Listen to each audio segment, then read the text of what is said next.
14-ാമത്തെ ആയത്താണ് നാം ഇന്ന് ഓതിക്കേട്ടത്. അല്ലാഹു സുബ്ഹാനഹു വ തആല സത്യസാക്ഷ്യ വചനങ്ങൾ പറഞ്ഞ് പ്രഖ്യാപിച്ച ശേഷം പൂർവകാലത്ത് ജീവിച്ച വമ്പന്മാരും ഭീമ്പന്മാരുമായ ആളുകൾ ആരോഗ്യവും സമ്പത്തും സൗകര്യവും അല്ലാഹു ഏറെ കൊടുത്ത ആദ് സമൂദ് ഗോത്രവും വലിയ ഭരണം നൽകി ആ ഭരണത്തിന് വ്യാപ്തി നൽകിയ ഫിർഔൻ എന്ന് പറയുന്ന രാജാവും അവർക്കുള്ള പതനങ്ങൾ ഓർമ്മപ്പെടുത്തിയ ശേഷം ഉണർത്തിയ ശേഷം അല്ലാഹു എല്ലാവരോടും പറയുന്നു ഒരു നിർദ്ദേശം. ആ ഒറ്റ നിർദ്ദേശം നമ്മുടെ ജീവിതത്തിൽ നേർക്കുനേരെ പാലിച്ചാൽ മതി നമ്മുടെ ജീവിതം വൻ വിജയകരമായി കിട്ടാൻ. ആ നിർദ്ദേശം പാലിക്കുന്നവരിൽ അല്ലാഹു നമ്മെ എല്ലാവരെയും ഉൾപ്പെടുത്തി തെരുമാറാകട്ടെ. അല്ലാഹു പറയുന്നത്, ഇന്ന റബ്ബക ലബിൽ മിർസാദ്, നിന്റെ രക്ഷിതാവ്, നിന്നെ തീറ്റിപ്പോറ്റി വളർത്തുന്ന നാഥൻ, ലബിൽ മിർസാദ്, അവൻ നിരീക്ഷണത്തിലാണ്. നിരീക്ഷണത്തിലാണ് എന്ന് പറഞ്ഞതുകൊണ്ട് അല്ലാഹു തആല ഒരു പ്രഖ്യാപനം നടത്തി നിർത്തുകയല്ല. ആ നിരീക്ഷണത്തിന്റെ കണക്കുകളൊക്കെ ബോധ്യപ്പെടുത്തുന്ന ഒരു സ്ഥലം അല്ലാഹു ഒരുക്കി വച്ചിട്ടുണ്ട്. അതോടൊപ്പം തന്നെ നിരീക്ഷണം നടത്തണമെങ്കിൽ ആദ്യം നമുക്കൊരുപാട് കാര്യങ്ങൾ അവൻ തരേണ്ടതുണ്ട്. അത് മുഴുവനും തന്നിട്ടുണ്ട്.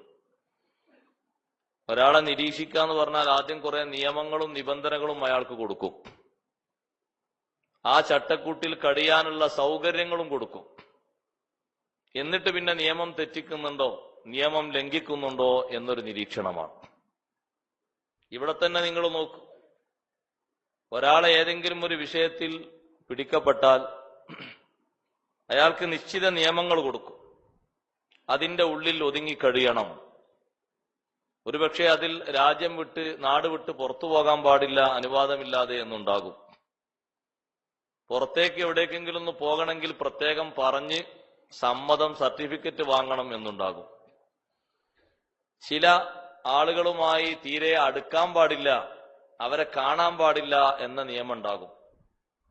ചില സ്ഥലങ്ങളിൽ ഒരിക്കൽ പോലും മറ്റാരും നിന്നെ കണ്ടതായി പറയാൻ പാടില്ല, അങ്ങനെ ഉണ്ടാകും. അങ്ങനെ പിന്നെ അയാളെ നിരീക്ഷിക്കാനായിട്ട് ഒരു വകുപ്പ്, ഇന്റലിജൻസ്, എല്ലാ സ്ഥലത്തും നോക്കുന്ന കൂട്ടത്തിൽ അയാളും ഉണ്ടോ എന്നൊരു നോട്ടം, എവിടെയെങ്കിലും പരതുന്ന കൂട്ടത്തിൽ അയാളെ വാഹനം ഉണ്ടോ എന്നൊരു നോട്ടം, അല്ലെങ്കിൽ അയാളുമായി സാധാരണ പങ്കിടുന്ന ആളുകൾ ഉണ്ടെങ്കിൽ അയാളും ഉണ്ടാകാൻ സാധ്യതയുണ്ട്, അയാളുണ്ടോ എന്നൊരു നോട്ടം. ഇങ്ങനെ ഒരു സദാ ഒരു നിരീക്ഷണം അല്ലാഹു തആല നമ്മയും വെച്ച് ഉണ്ട്. ആ നിരീക്ഷണം കൃത്യമായി ബോധ്യപ്പെടുത്തുന്ന അള്ളാഹുവിന്റെ നിരീക്ഷണം നിരീക്ഷകന്മാർ അവർ ബോധ്യപ്പെടുത്തും. അതിന് അല്ലാഹു ആളുകളെ നിശ്ചയിച്ചിട്ടുണ്ട്. അവരാണ് കിറാമൻ കാത്തിബീൻ, മാന്യന്മാരായ എഴുത്തുകാർ. അവർ തെറ്റി എഴുതൂല, അക്ഷരത്തെറ്റ് വരൂല, സമയം മാറൂല, സ്ഥലം മാറൂല, സാക്ഷി മാറൂല, ഒന്നും മാറൂല. അവർ കറക്റ്റിന് എഴുതി വെക്കുക. ആ എഴുതി വെച്ചതിനെ സംബന്ധിച്ച് ബോധ്യപ്പെടുത്തുന്ന നിരീക്ഷണ സ്ഥലവും ഉണ്ട്. അപ്പോ അല്ലാഹു സുബ്ഹാനഹു വ തആല എങ്ങനെയാണ് നിരീക്ഷണം നടത്തുന്നത്? ബഹുമാനപ്പെട്ട അബ്ദുല്ലാഹി ഇബ്നു അബ്ബാസ് റളിയല്ലാഹു അൻഹു പറഞ്ഞു, യസ്മഉ വയറ. ഇന്ന റബ്ബക ലബിൽ മിർസാദ് എന്നതിന്റെ തഫ്സീറിൽ യസ്മഉ വയറ, അല്ലാഹു കാണുന്നു, കേൾക്കുന്നു. നിരീക്ഷിക്കാൻ വേണ്ടത് അത് രണ്ടുമാണ്. അതുകൊണ്ടാണ് കാഴ്ചയില്ലാത്തവനെ സാക്ഷിക്ക് പറ്റൂല എന്ന് പറഞ്ഞത്.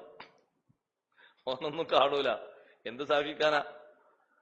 കാണുകയും കേൾക്കുകയും ചെയ്യുന്നു.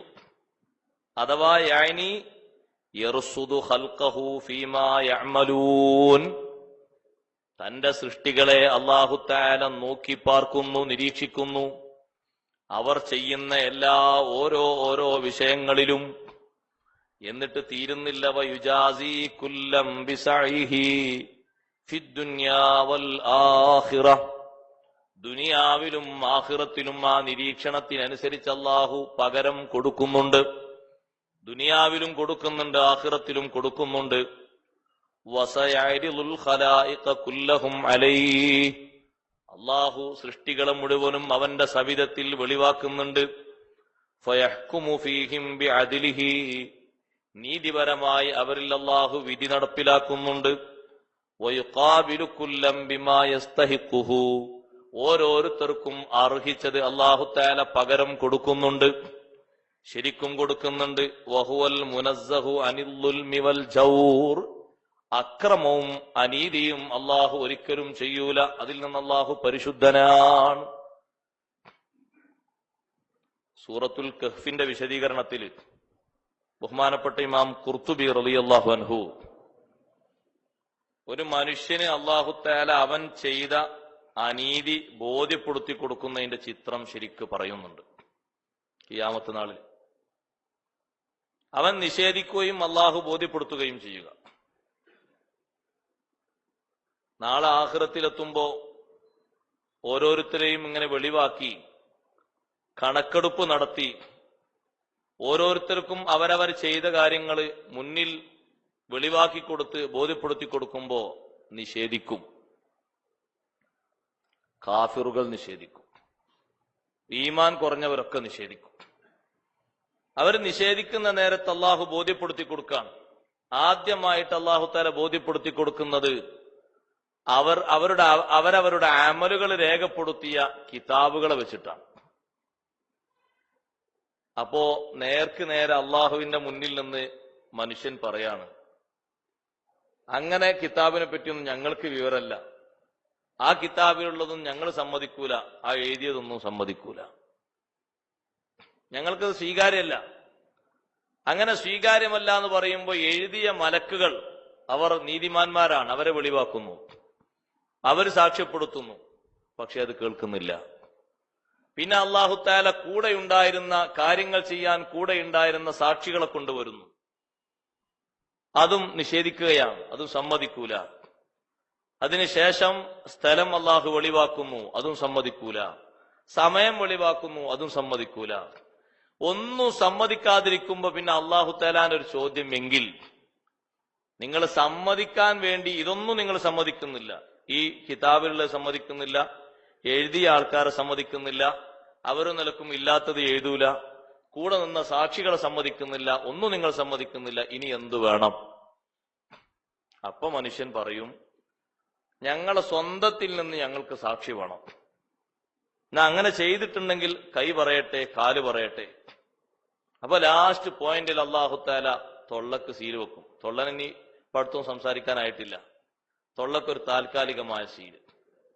എന്നിട്ട് അവയവങ്ങളോട് സംസാരിക്കാൻ പറയുമ്പോ ആ മനുഷ്യൻ ശരിക്ക് കേൾക്കും, ശരിക്ക് കാതുകൊണ്ട് കേൾക്കും അവയവം പറയുന്നത്, കൈ പറയുന്നത്, കാലുകൾ പറയുന്നത്, കാതിന്റെ സാക്ഷി, കണ്ണിന്റെ സാക്ഷി, ഓരോന്നിന്റെയും സാക്ഷിത്വം കേൾക്കും. കേട്ടതിന് ശേഷം പിന്നെ അല്ലാഹു സീലൊഴിവാക്കിയിട്ട് ചോദിക്കും, ഇപ്പോൾ നിനക്ക് സമ്മതമായോ? നിന്നിൽ നിന്ന് തന്നെ നിനക്ക് സാക്ഷിയെ തന്നു, നീ ഉദ്ദേശിക്കുന്ന രൂപത്തിൽ സാക്ഷികളെ വെച്ചു തന്നു. അപ്പോഴാണ് മനുഷ്യൻ അവന്റെ ശരീരത്തിനോട് പറയുന്നത്, ലിമ ഷഹിത്തും അലൈന, നമ്മളൊക്കെ ഒന്നല്ലേ, കൈ നീ എന്തിനു നമുക്കെതിരെ സാക്ഷി നിന്നു? കാലിനോട് ചോദിക്കുന്നു, എന്തിന് എതിരെ സാക്ഷി നിന്നു? അവരൊക്കെ പറയും, അന്തഖനല്ലാഹുല്ലദീ അന്തഖ കുല്ല ശൈ, എല്ലാറ്റിനെയും സംസാരിപ്പിക്കുന്ന അല്ലാഹു നമുക്കും സംസാരത്തിന്റെ ശേഷി തന്നു, നമ്മളോടും സംസാരിക്കാൻ പറഞ്ഞു, നമ്മളും അതിന് വഴിപ്പെട്ടതാണ്, അള്ളാഹുവിന്റെ കൽപ്പന അംഗീകരിച്ചതാണ്. നിഷേധിക്കും മനുഷ്യൻ. ലാസ്റ്റ് പോയിന്റിൽ വരെ അള്ളാഹു അവനെ ബോധ്യപ്പെടുത്താണ്, ശരിക്ക് ബോധ്യപ്പെട്ടു, ഇനി നിനക്ക് എന്ത് കിട്ടണം? അർഹമായ ശിക്ഷ കിട്ടണം, വേറൊന്നും നിനക്ക് പറയാനില്ല, എന്നാ നിനക്ക് ശിക്ഷ തന്നെ.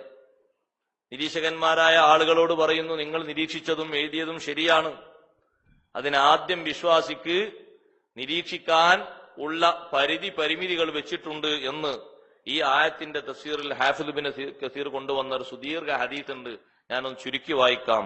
അൻ മുആദ് ഇബ്നു ജബൽ റളിയല്ലാഹു അൻഹു, മുആദ് റളിയല്ലാഹുവിൽ നിന്ന് നിവേദനം ചെയ്യപ്പെടുന്ന ഹദീസാണ്. ഖാല ഖാല റസൂലുള്ളാഹി സ്വല്ലല്ലാഹു അലൈഹി വസല്ലം, മഹാനവറുകൾ പറഞ്ഞു, അള്ളാഹുവിന്റെ റസൂൽ പറഞ്ഞു, യാ മുആദ്, ഓ മുആദേ. മുആദ് റളിയല്ലാഹുവിനെ വിളിച്ചു പറയാണ്, ഇന്നൽ മുഅ്മിന ലദൽ ഹഖ് അസീർ, സത്യവിശ്വാസി ലദൽ ഹഖ് അസീർ, അവൻ സത്യത്തിന്റെ ഭാഗത്ത് ബന്ധിതനാണ്. സത്യം ഏതു ഭാഗത്താണോ അവിടെ അവന്റെ ശരീരം അറസ്റ്റ് ചെയ്യപ്പെട്ടതുപോലെയാണ്. അല്ലെങ്കിൽ അള്ളാഹുവിന്റെ മുന്നിൽ അവൻ ബന്ധിതനാണ്. യാ മുആദ് ഇന്നൽ മുഅ്മിന ലാ യസ്കുനു റൗഅഹു, ഒരു വിശ്വാസിക്കും അവന്റെ ഉൾഭയം അടങ്ങുകയില്ല. വലാ യഅ്മനു ഇൽതിറാബുഹു, അവന്റെ പരിഭ്രമം അവന് കെട്ടടങ്ങുകയില്ല. ഹത്താ യുഖല്ലഫ ജിസ്റു ജഹന്നമ ഖൽഫ ളഹ്രിഹി, ജഹന്നമിന്റെ മുകളിലുള്ള പാലം അവന്റെ പിറകിൽ കാണപ്പെടുന്നത് വരെ അസ്വസ്ഥതയുണ്ടാകും. വിശ്വാസിക്ക്, മൂമിനായ മനുഷ്യന്റെ അസ്വസ്ഥത ശരിക്കും അടങ്ങണമെങ്കിൽ പാലം കടന്ന് അക്കരെ എത്തണം. തിരിഞ്ഞു നോക്കുമ്പോ പിറകെ പാലം കാണണം. അള്ളാഹു അങ്ങനെ സമാധാനം നേടുന്നവരിൽ നമ്മളെ പെടുത്തുമാറാകട്ടെ. പാലത്തിന്റെ അക്കരെ കടക്കാൻ കഴിഞ്ഞിട്ടില്ലെങ്കിൽ പിന്നെ കാര്യം പോക്കാം. പാലം നേരെ പിറകിൽ ഇങ്ങനെ ജഹന്നമിന്റെ മുകളിൽ അള്ളാഹു വിരിച്ച പാലം പിറകിൽ കാണുന്നത് വരെ, ആ ഒരു സന്ദർഭം വരുന്നത് വരെ വിശ്വാസിക്ക് ശാന്തത കൈവരൂല. എന്നിട്ട് പറഞ്ഞു, യാ മുആദ്, മുആദേ, അതിന് അള്ളാഹു ഇവിടെ കുറെ ഒരുക്കങ്ങൾ വെച്ചിട്ടുണ്ട്. ഇന്നൽ മുഅ്മിന ഖൈദുഹുൽ ഖുർആൻ, വിശ്വാസിയുടെ ചെങ്ങല വിശുദ്ധ ഖുർആനാണ്.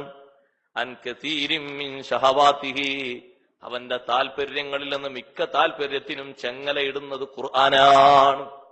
വിശുദ്ധ ഖുർആനാണ് നമ്മളെ പിടിച്ചു വെക്കുന്ന പ്രധാനപ്പെട്ട ആയുധം. നമ്മളെ പല പരിധിക്കും പരിമിതിക്കും ഉള്ളിൽ ഒതുക്കുന്ന നമ്മുടെ ചെങ്ങല ഖുർആനാണ്.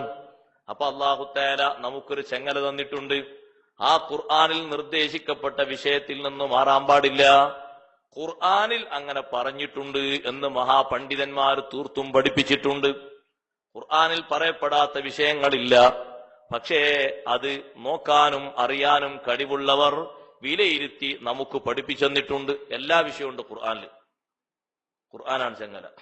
അബ്ദുല്ലാഹിബിൻ മസൂദ് റളിയല്ലാഹുവിന്റെ അടുത്ത് വന്ന് ഒരു പെണ്ണ് പറഞ്ഞല്ലോ, ഇബ്നു മസൂദ് തങ്ങളെ, എന്റെ മകൾക്ക് മുടി പോരാ, കുറച്ച് മുടി വെച്ചു കൊടുക്കാൻ വേണ്ടി ഭർത്താവ് പറഞ്ഞിട്ടുണ്ട്. അപ്പൊ ഞാൻ നിങ്ങളോടൊന്ന് ചോദിക്കാൻ വേണ്ടി വന്നതാ. ഇബ്നു മസൂദ് റളിയല്ലാഹു അൻഹു പറഞ്ഞു, അങ്ങനെ മുടി വെച്ചു കൊടുക്കാൻ പാടില്ല. അപ്പൊ ആ പെണ്ണിന്റെ ചോദ്യം, മുടി വെച്ചു കൊടുക്കാൻ പാടില്ല എന്നുള്ളത് ഖുർആനിലുണ്ടോ? ചോദ്യാണ്. മഹാനവറുകൾ പറഞ്ഞു ഖുർആനിലുണ്ട്. ആ പെണ്ണ് പറഞ്ഞു, ഖുർആൻ നിങ്ങൾ മാത്രമല്ലല്ലോ ഓതെ, ഞാൻ ഓതിയിട്ടുണ്ട്. ഖുർആൻ മിന്നവ്വലി ഇലാ ആഖിർ ഞാൻ ഓതിയിട്ടും. അത് അന്നത്തെ പെണ്ണാട്ടോ, ഇന്നത്തെ പെണ്ണുങ്ങളെ അങ്ങോട്ട് കൂട്ടരുത്. ഇന്ന് നമ്മളും പെണ്ണുങ്ങളൊക്കെ ഓതിയാണ് പോവുകയാണ്. ഖലഖ സമാവാത്തി പറഞ്ഞ സമാവാത്തി അങ്ങനെ പോവാണ്. ആ ഖലഖ സമാവാത്തിന്റെ ഖലഖ് എന്താണെന്നും സമാവാത്ത് എന്താണെന്നും നേർക്കുനേരിന്ന് ചിന്തിക്കാൻ മാത്രമുള്ള വലിയ ഇൽമ നമുക്കില്ല. അള്ളാഹു നമുക്ക് ഇൽമേറ്റി തരട്ടെ. അവരങ്ങനല്ല. അവര് ഒരു ആയത്ത് ഓതുമ്പോ, അന്നത്തെ സഹോദരിമാര് ഒരു ആയത്ത് ഓതുമ്പോ ആ ആയത്തിന്റെ പശ്ചാത്തലം എന്താ, എന്തെല്ലാം ആ ആയത്തിൽ ഉൾപ്പെടുന്ന വിഷയങ്ങളുണ്ട്, അത് കിട്ടിയ ഇൽമനുസരിച്ച് അവർ വീണ്ടും വീണ്ടും വിലയിരുത്തും. അപ്പൊ ആ പെണ്ണ് അങ്ങനെ പറഞ്ഞുകൊണ്ട് നമ്മൾ ലാഘവത്തോടെ കാണരുത്. ആ പെണ്ണ് പറഞ്ഞ്, ഞാനും ഓതിയിട്ടുണ്ട് ഖുർആൻ, മിന്നവ്വലിൽ ആഖിർ ഞാൻ എവിടെയും കണ്ടിട്ടില്ല. ഇബ്നു മസൂദ് റളിയല്ലാഹു അൻഹു പറഞ്ഞു, ഓതേണ്ടതുപോലെ ഓതുകയാണെങ്കിൽ കാണും. ശരിക്കും ഓതേണ്ടതുപോലെ നിങ്ങൾ ഖുർആൻ ഓതിയിട്ടുണ്ടോ? എന്നാ കാണും. നിങ്ങൾ ഓതി, ഞാൻ കേൾക്കട്ടെ. അങ്ങനെ ഒരു വെപ്പുമുടി വെക്കാൻ പാടില്ല എന്ന് ഖുർആനിലുണ്ടെങ്കിൽ ഞാൻ കേൾക്കട്ടെ. മഹാനവർകൾ പറഞ്ഞു, ഖുർആനിലുണ്ട്, വമാ ആതാകുമുർ റസൂലു ഫഖുദൂഹു വമാ നഹാകും അൻഹു ഫന്തഹൂ. അപ്പൊ അവിടെ പറഞ്ഞു, ആ ഖുർആനിലുണ്ട്, ഞാൻ ഓതിയെന്ന് പറഞ്ഞു. അപ്പൊ എന്താ ഇതിന്റെ ആശയങ്ങൾ മനസ്സിലാക്കിയത്? നബി സല്ലല്ലാഹു അലൈഹി വസല്ലമ നിങ്ങൾ ഇന്നതൊക്കെ നിങ്ങൾ സ്വീകരിക്കണം എന്ന് പറഞ്ഞ് നിർദ്ദേശിച്ചത് അത് നിങ്ങൾ ഉൾക്കൊള്ളണം, സ്വീകരിക്കണം. ഇതൊന്നും പാടില്ല, അത് പാടില്ല, ഇത് പാടില്ല എന്ന് തങ്ങൾ പറഞ്ഞോ, എന്നാ വിട്ടു നിൽക്കണം. തങ്ങൾ പാടില്ലെന്ന് പറഞ്ഞൊരു വിഷയമാണ് വെപ്പുമുടി. ഇനി വെക്കുന്നവരോട് എല്ലാവരോടും പറയാ, പാടില്ല, ഹറാമാണ്. ഇബ്നു ഹജർ തങ്ങൾ കബീറത്താന്നും കൂടി എണ്ണി പറഞ്ഞു, വൻകുറ്റമാണ്. വെപ്പുമുടി മുടി വരാൻ എണ്ണ തേച്ചോളി, അതിന് കുഴപ്പമില്ല. മുടി ഫിറ്റ് ചെയ്ത് കൊടുക്കുക, അതിനെല്ലാ സംവിധാനങ്ങളും ഇപ്പൊ ഉണ്ട്. ഉള്ള മുടിന്റെ കോലം മാറ്റാനും ഇല്ലാത്ത മുടി സ്ഥലത്ത് മുടി വെച്ചുകൊടുക്കാനും പൈസ കുറച്ച് ചിലവാകുന്നുള്ളൂ, ഇരുന്ന് കൊടുക്കും വേണം. തീരെ മുടി ഒരാൾക്ക് വേണ്ടാന്ന് വെച്ചാൽ എടുത്ത് പഠിച്ച് ഒഴിവാക്കാനോ അതിനും മാർഗമുണ്ട്. പക്ഷെ മാർഗങ്ങളുണ്ട്, ഇതിട്ടൊക്കെ സ്വീകരിക്കാൻ പറ്റൂല. അതാണ് ഖുർആനാണ് കൈത്, വിശ്വാസിയുടെ കൈത് ചെങ്ങല ഖുർആനാണ്. ആ ഖുർആൻ ഇല്ലാത്തൊരു വിഷയമില്ല.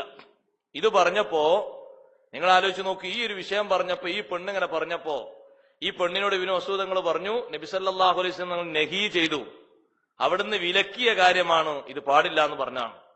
തങ്ങൾ പാടില്ല എന്ന് ഏതെല്ലാം കാര്യങ്ങളെ പറ്റി പറഞ്ഞോ, ഫന്തഹു, നിങ്ങൾ വിട്ടു നിൽക്കണം. അപ്പൊ ആ പെണ്ണിനിപ്പോ ശരിക്കും ബോധ്യപ്പെട്ടു. അപ്പൊ ആ പെണ്ണ് പിന്നെ ഇബ്നു മസ്ഊദ് റളിയല്ലാഹു അൻഹു എതിർത്തിട്ട് പറഞ്ഞു, എന്നാ പിന്നെ എന്റെ മകള് മാത്രല്ല അത് വെക്കാൻ മുന്നോട്ട്, നിങ്ങളെ ഭാര്യയും വെപ്പും കൂടി വെച്ചിട്ടുണ്ട് എന്ന് പറഞ്ഞു.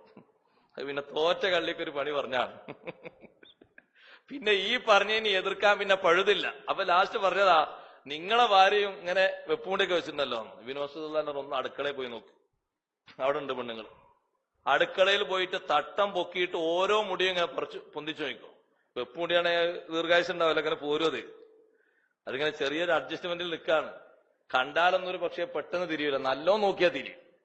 ഒറ്റയടിക്ക് കണ്ടാലോ ദൂരത്തുനിന്ന് കണ്ടാലോ ഒന്നും തിരിയില്ല. അത് ഞാൻ നല്ല മുടിയുള്ള ആളാന്ന് പറയും. അടുത്തുനിന്ന് ചിലപ്പോൾ നോക്കിയാലും ആ വാർന്ന് മറ്റിന്റെ കൂട്ടത്തിലായിട്ട് തിരിയില്ലാന്ന് വരും. ചിലപ്പം തലക്കൊന്ന് കൊടുത്താൽ മറ്റത് കൊഞ്ഞാടും ചെയ്യും. അങ്ങനെ ഉണ്ടാകാം. അപ്പൊ നീ തട്ടം പൊക്കിയിട്ട് ഓരോ മുടിയും ഇല്ലിയായി നോക്കിക്കോ, നോക്കിയിട്ട് വാന്ന് പറഞ്ഞു. ആ പെണ്ണ് പോയി, ഉള്ളിൽ പോയി നോക്കിക്കോ, എന്റെ സംശയം തീർന്നോട്ടെ. നമ്മളിപ്പോ ഖുർആന് പറഞ്ഞിട്ട് നബിതങ്ങൾ പറഞ്ഞിട്ട് സ്വീകരിക്കാനാണല്ലേ. ഇപ്പൊ ലാസ്റ്റ് നമ്മളെ പെണ്ണുങ്ങളെ നേരക്ക് എന്നാ പോയി നോക്ക്. അപ്പൊ ഉള്ളിൽ അടുക്കളയിൽ പോയി നിങ്ങളെ തട്ടൊന്ന് പൊക്കി എന്ന് പറഞ്ഞ തട്ടം പൊക്കി ആ പെണ്ണിങ്ങനെ പരിശോധിച്ചു. തിരിച്ചു വന്നപ്പോ ചോദിച്ചു, എങ്ങനെ ഉണ്ട്? ഇല്ലായിരുന്നു. അന്നൊരു കാര്യം കേൾക്കണം എനിക്ക്. അങ്ങനെ ഒരു സംഭവം കല്യാണം കഴിച്ച അന്ന് എനിക്ക് വിവരം കിട്ടിയിട്ടുണ്ടെങ്കിൽ ഞാൻ ആ പെണ്ണുമായി ബന്ധപ്പെടൂലായിരുന്നു. ആ സ്പോട്ട് ഞാൻ ഒഴിവാക്കും. നബി സല്ലല്ലാഹു അലൈഹി വസല്ലം തങ്ങൾ നിർദ്ദേശിച്ച ഒരു നിർദ്ദേശത്തിന് എതിരായിട്ടാണ് കല്യാണം കഴിച്ചു കൊണ്ടുവന്ന പെണ്ണ് എന്ന് ആദ്യ ദിവസം തന്നെ എനിക്ക് ബോധ്യപ്പെട്ടു എന്ന് കൂട്ടിക്കോ. മാ ജാമഅതുഹ, ഞാൻ ആ പെണ്ണിന് ബന്ധപ്പെടുന്നില്ല. അതൊക്കെ ശരിക്കും ബോധ്യപ്പെട്ട് അറിഞ്ഞിട്ട് തന്നെയാണ് സംഗതി സ്വീകരിച്ചത്. അതുകൊണ്ട് ഖുർആനാണ് ചെങ്ങല. ആ ഖുർആന് പറഞ്ഞ പരിധിക്കുള്ളിൽ നിൽക്കണം, അതിന്റെ പരിധിക്ക് പുറത്തു പോകാൻ പാടില്ല. മിക്ക വിഷയങ്ങളെ തൊട്ടും നമ്മളെ തടഞ്ഞു നിർത്തുന്നത് ഖുർആനാണ്. നിങ്ങൾ ആലോചിച്ചു നോക്കൂ, മഹാപാപങ്ങളാകുന്ന മഹാപാപങ്ങളൊക്കെ വിശുദ്ധ ഖുർആൻ എണ്ണി എണ്ണി പറഞ്ഞിട്ടുണ്ട്. അതിൽ നിന്നൊരു വിശ്വാസിയെ തടഞ്ഞു നിർത്തേണ്ടത് അള്ളാഹു ഖുർആനിലൂടെ പറഞ്ഞു. അള്ളാഹു യുദ്ധം പ്രഖ്യാപിച്ചു. പലിശയാകുന്ന വിഷയത്തെ തൊട്ട് നമുക്ക് പറ്റൂല, എത്ര ലക്ഷം കിട്ടിയാലും പറ്റൂല എന്ന് പറഞ്ഞ് മാറി നിൽക്കാൻ കാരണം ഖുർആനിലൂടെ അള്ളാഹു യുദ്ധം പ്രഖ്യാപിച്ച വിഷയമാണ്. ഫഇല്ലം തഫ്അലൂ ഫഅ്ദനൂ ബിഹർബിൻ മിനല്ലാഹി വറസൂലി, നിങ്ങൾ ഈ പണി നിർത്തുന്നില്ലെങ്കിൽ ഫഅ്ദനൂ, നിങ്ങൾ അറിഞ്ഞോളണം, അള്ളാഹുവിന്റെ ഭാഗത്തു നിന്നും അവന്റെ റസൂലിന്റെ ഭാഗത്തു നിന്നും നിങ്ങൾക്ക് ഹർബുണ്ട്, യുദ്ധമുണ്ട്, ശത്രുതയുണ്ട്. അവരാണ് നിങ്ങൾ എതിർപക്ഷത്തുള്ളത്. നിങ്ങൾ ജയിക്കുമോ നോക്കട്ടെ. പലിശന്റെ അക്കൗണ്ട് വരെ തുറക്കാൻ പാടില്ല. പലിശന്റെ അക്കൗണ്ട് എന്ന് പറഞ്ഞാല് നമ്മളൊക്കെ അധികം ആൾക്കാർ സേവിങ് അക്കൗണ്ടിന്റെ ആൾക്കാരാണ്. ഞാനത് പറഞ്ഞില്ല എന്ന് വേണ്ട, കാരണം നമ്മൾ ഒരു ഈസി ആയി കാണുന്നതാണത്. ഒരു 200 റുപ്യ മതി, ഒരു 300 റുപ്യ മതി, അല്ലെങ്കിൽ 500 റുപ്യ മതി, അങ്ങനെ ഒരു അക്കൗണ്ട്. എല്ലാ അക്കൗണ്ടുകളിലും സീറോ ബാലൻസ് അക്കൗണ്ടില്ലേ, അതിൽ വരെ പലിശ ഉണ്ട്. പലിശ ഇല്ലാത്ത ആകെ ഒരു അക്കൗണ്ടുള്ള കറന്റ് അക്കൗണ്ട് മാത്രമേ ഉള്ളൂ. ഞാൻ പലപ്പോഴും ബോധ്യപ്പെടുത്താറുണ്ട്, നമ്മൾ ഈ അക്കൗണ്ടിന്റെ നൂലാമാലയിൽ കുടുങ്ങിയതാലും കുടുങ്ങേണ്ടി വന്നു, പലരും കുടുങ്ങി, പല ആൾക്കാരെ പെരടിയിൽ കൊണ്ടിട്ട് കൊടുത്തു. പൈസ ഒന്നായിട്ട് നിങ്ങൾ വെച്ചോളി, ആവശ്യമുണ്ടാകുമ്പോൾ തന്നാ മതി. പൈസ പ്രശ്നം വന്നപ്പോ കുറഞ്ഞ ആൾക്കാർക്ക് ലാഭം കിട്ടിയ എന്താണെന്നറിയോ? കുറെ കാലം പഴക്കം പൊടിച്ച് പണയം വെച്ച് പണ്ടുണ്ടായിരുന്നു കുറെ എണ്ണം പുറത്തേക്ക് വന്നു, ഒരു ലാഭം കിട്ടിയതാണ്. കാരണം ഇത് എങ്ങനെയെങ്കിലും ഒന്ന് അങ്ങോട്ട് എത്തിക്കണം, അവിടെ നിന്നുള്ള ഇങ്ങോട്ട് ഇറക്കാൻ അതിനിപ്പോ ഒരു മാർഗം കിട്ടിയതാണ്. നിങ്ങളുടെ അടുത്തുള്ള ആ പൈസ അത് നമ്മളെ അക്കൗണ്ടിൽ ഇട്ടിട്ട് ആ പണയം വെച്ചുകൊണ്ട് എടുത്തോളി. പണയത്തുന്ന ആൾ സലാമത്തായി എങ്കിലും വേറൊരു ഭാഗത്തൂടെ സലാമത്ത് കുറഞ്ഞിരിക്കുക. പലിശ വരുന്ന ഒരു അക്കൗണ്ട് ഒരാളും സ്വീകരിക്കരുത്. അപ്പൊ നിങ്ങൾ ചോദിക്കും, കറന്റ് അക്കൗണ്ട് ഉസ്താദെ കമ്പനിക്കും മറ്റൊരുത്തർക്കും സ്ഥാപനത്തിനൊക്കെ അല്ല, വ്യക്തികൾക്ക് തന്നെ കിട്ടും. അതിനുള്ള ഉപാധികൾ നമ്മൾ സ്വീകരിക്കണം എന്നേ ഉള്ളൂ. അതിൽ പലിശ അല്ല. അത് കൊടുക്കുമ്പോൾ ഒരു 5000 റുപ്യ അവിടെ അടക്കണം, ക്ലോസ് ചെയ്യുമ്പോൾ 5000 തിരിച്ചു വരും. അതിന്മേൽ പലിശല്ല. മിക്ക ആൾക്കാരും 99% ആൾക്കാരും പലിശന്റെ അക്കൗണ്ട് തുറന്നിരിക്കും. നമ്മളറിയാതെ തന്നെ പലിശ ഇങ്ങനെ കുമിഞ്ഞുകൂടാണ്. അപ്പൊ ഞാൻ ചോദിച്ചു ഒരു മാനേജറോട്, ബാങ്ക് മാനേജറോട്, ഇങ്ങനെ ഈ പലിശക്ക് ഇങ്ങനെ വന്നാൽ ഇപ്പോ അടച്ചിട്ടില്ലെങ്കിലും വരുമല്ലോ, തീരെ അടച്ചിട്ടില്ലെങ്കിലും വരുമല്ലോ, എന്താ അത് ചെയ്യലെന്ന് വെച്ചപ്പോ അദ്ദേഹം പറഞ്ഞു, അത് നിങ്ങളെ ആൾക്കാർ, കുറെ ആൾക്കാരൊക്കെ ചാരിറ്റി പ്രവർത്തനങ്ങൾ കൊണ്ടുപോകലാണെന്ന് പറഞ്ഞു. അമ്പം പുണ്ണാക്കായി. സാന്ത്വന പ്രവർത്തനങ്ങൾക്ക് രോഗിക്ക് കൊടുക്കാന്, കല്യാണപ്പുരയിൽ കൊടുക്കാന്, പിന്നെന്താണ് കടം വീട്ടിൽ കൊടുക്കാന്, പുര ഉണ്ടാക്കുന്ന ആൾക്ക് സഹായിച്ചു കൊടുക്കാന്, റോഡ് ഉണ്ടാക്കുന്ന ആൾക്ക് റോഡിന് സഹായിച്ചു കൊടുക്കാൻ, ഇതിങ്ങനെ സാമൂഹ്യ പ്രവർത്തനങ്ങൾ, ഒരുപാട് സഹായ പ്രവർത്തനങ്ങളുടെ അതിനു വേണ്ടി കൊണ്ടുപോകലാണ്. നിങ്ങൾ ആലോചിച്ചു നോക്കൂ, അങ്ങനെ കൊടുക്കുന്ന സ്വതക്ക സ്വീകരിക്കൂലാണ് ബഹുമാനപ്പെട്ട റസൂലുള്ളാഹി സ്വല്ലല്ലാഹു അലൈഹി വസല്ലം വ്യക്തമായി പറഞ്ഞതാണ്. വലാ തുഖ്ബലു സ്വദഖത്തുൻ മിൻ ഗുലൂൽ. അവിഹിത മാർഗത്തിൽ നിന്നുള്ള സമ്പത്ത് അത് എത്രയാണെങ്കിലും ശരി, അതിന്റെ സ്വതക്ക കബൂലാക്കൂല. വാങ്ങുന്ന ആൾക്കൊരു പക്ഷെ നോക്കണമെന്ന് വരൂല, കൊടുക്കുന്ന ആളെ ചിന്തിക്കണ്ടേ. വാങ്ങുന്ന ആളെങ്ങനെ അന്വേഷിക്കാൻ പറ്റും? എല്ലാവരോടും ഏതാന്ന് ചോദിക്കാൻ പറ്റും? കൊടുക്കുന്ന ആൾക്കാർ ശ്രദ്ധിക്കണം. ഞാൻ പറഞ്ഞു വന്നത്, പലിശ ഇത്രയും കർശനമായിട്ട് ഖുർആനിലൂടെ പറഞ്ഞൊരു വിഷയമാകുമ്പോ നമ്മൾ ആ ഖുർആൻ പറഞ്ഞത് പരിധിന്റെ ഉള്ളിൽ ഒതുങ്ങണം. പ്രയാസങ്ങൾ ഉണ്ടാകും, സ്വാഭാവികമാണ്.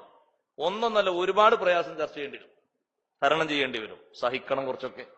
പിന്നെന്താ, നമുക്ക് ഇവിടെ ഉള്ള ഒക്കെ എളുപ്പമായാലും പിന്നെന്താ ഉള്ളത്? കുറച്ചൊക്കെ നമ്മൾ തരണം ചെയ്യണം. അപ്പൊ നമ്മൾ കട്ട് ചെയ്യുമ്പോൾ, നമ്മൾ ഒഴിവാക്കുമ്പോൾ എന്തെങ്കിലും അല്ലറ ചില്ലറ നഷ്ടങ്ങൾ വന്നാൽ സഹിക്കണം കുറച്ചൊക്കെ. കുറെ ആൾക്കാർ ഇപ്പൊ സഹിച്ചതുപോലെ സഹിക്കണം. ഇരിക്കട്ടെ, ഞാൻ പറഞ്ഞു വന്നത് ആ മേഖലയിലേക്ക് തുനിയരുത്. നിങ്ങൾ ആലോചിച്ചു നോക്കൂ, അതേ രൂപത്തിൽ ഒരുപാട് ഇടപാടുകളുണ്ട്. അങ്ങനെ കുമിഞ്ഞുകൂടി വരുന്ന പലിശകളുള്ള ഇടപാടുകളുണ്ട്. വിശുദ്ധ ഖുർആൻ താക്കീത് ചെയ്തതാണ്. അപ്പൊ വിശ്വാസിക്ക് ചെങ്ങല വിശുദ്ധ ഖുർആനാണ്. അൻ കസീരിൻ മിൻ ശഹവാതിഹി, അവന്റെ മിക്ക താല്പര്യങ്ങളിൽ നിന്നും അവനെ പിന്തിരിപ്പിക്കുന്നത് ഖുർആനാണ്. പിന്നെ പറഞ്ഞു, വറബ്ബുഹു അസ്സ വജല്ല മിൻ വറാഇ ദാലിക കുല്ലിഹി ബിൽ മിർസാദ്. അഷ്റഫുൽ ഖൽഖ് സല്ലല്ലാഹു അലൈഹി വസല്ലം പറഞ്ഞു, മുഅ്മിനായ മനുഷ്യന്റെ റബ്ബ് ഈ പറഞ്ഞ കാര്യങ്ങൾക്കൊക്കെ ഇപ്പുറത്ത് നിന്നിട്ട് അവനെ നിരീക്ഷിക്കുകയാണ്. ദുനിയാവിൽ അഭയം കൊടുത്തിട്ടുണ്ട്, പരിച കൊടുത്തിട്ടുണ്ട്, മോചനദ്രവ്യം മോചനത്തിനുള്ള അവസ്ഥ കൊടുത്തിട്ടുണ്ട്, അതുപോലെ തന്നെ അവന് നാണം മറക്കാനുള്ള ഹയാവ് കൊടുത്തിട്ടുണ്ട്, അവനെ നിയന്ത്രിക്കേണ്ട ഏറ്റവും വലിയ അമീർ നേതാവ് അത് കൊടുത്തിട്ടുണ്ട്. എല്ലാം അവർ കൊടുത്തു. ചെങ്ങലയായിട്ട് വിശുദ്ധ ഖുർആനെയും കൊടുത്തു. ഇങ്ങനെ അവനെ ചില നിബന്ധനകൾക്കുള്ളിൽ നിർത്തിയിട്ട് വറബ്ബുഹു അസ്സ വജല്ല മിൻ വറാഇ ദാലിക കുല്ലിഹി ബിൽ മിർസാദ്, ഇതിന്റെ അപ്പുറത്ത് അല്ലാഹു തആല നിരീക്ഷണത്തിലാണ്. ഇപ്പൊ അല്ലാഹു നമുക്കതൊക്കെ തന്ന് നമ്മളെ നിരീക്ഷിച്ചുകൊണ്ടിരിക്കുകയാണ്. ഇതൊക്കെ അറിഞ്ഞിട്ടും ഇതൊക്കെ കേട്ടിട്ടും ഉൾക്കൊണ്ടിട്ടും എത്ര നടക്കുന്നുണ്ട്, എങ്ങനെ നോക്കുന്നുണ്ട്, എങ്ങനെ ചെയ്യുന്നുണ്ട്, എങ്ങനെ കാര്യങ്ങൾ പ്രവർത്തിക്കുന്നുണ്ട്. അപ്പോ നിബന്ധനകൾക്ക് ഉള്ളിലാണ് നമ്മൾ. ഇവിടെ ആ നിരീക്ഷണം നമ്മൾ ശരിക്ക് കാത്തു സൂക്ഷിക്കണം. നിരീക്ഷകന്മാരിത് കെട്ടയിക്കുന്നൊരു സന്ദർഭം വരാനുണ്ട്. അവിടെ വെച്ചിട്ട് അവരുടെ നിരീക്ഷണം അവർ നമ്മോട് ബോധ്യപ്പെടുത്തും, നമ്മോട് ചോദിക്കുകയും ചെയ്യും. ഇന്ന റബ്ബക ലബിൽ മിർസാദ് എന്ന ആയത്തിന്റെ തഫ്സീറിൽ തന്നെ ഹാഫിദ് ഇബ്നു കതീർ പരലോകത്തെ അവസ്ഥയും കൊണ്ടുവന്നിട്ടുണ്ട്.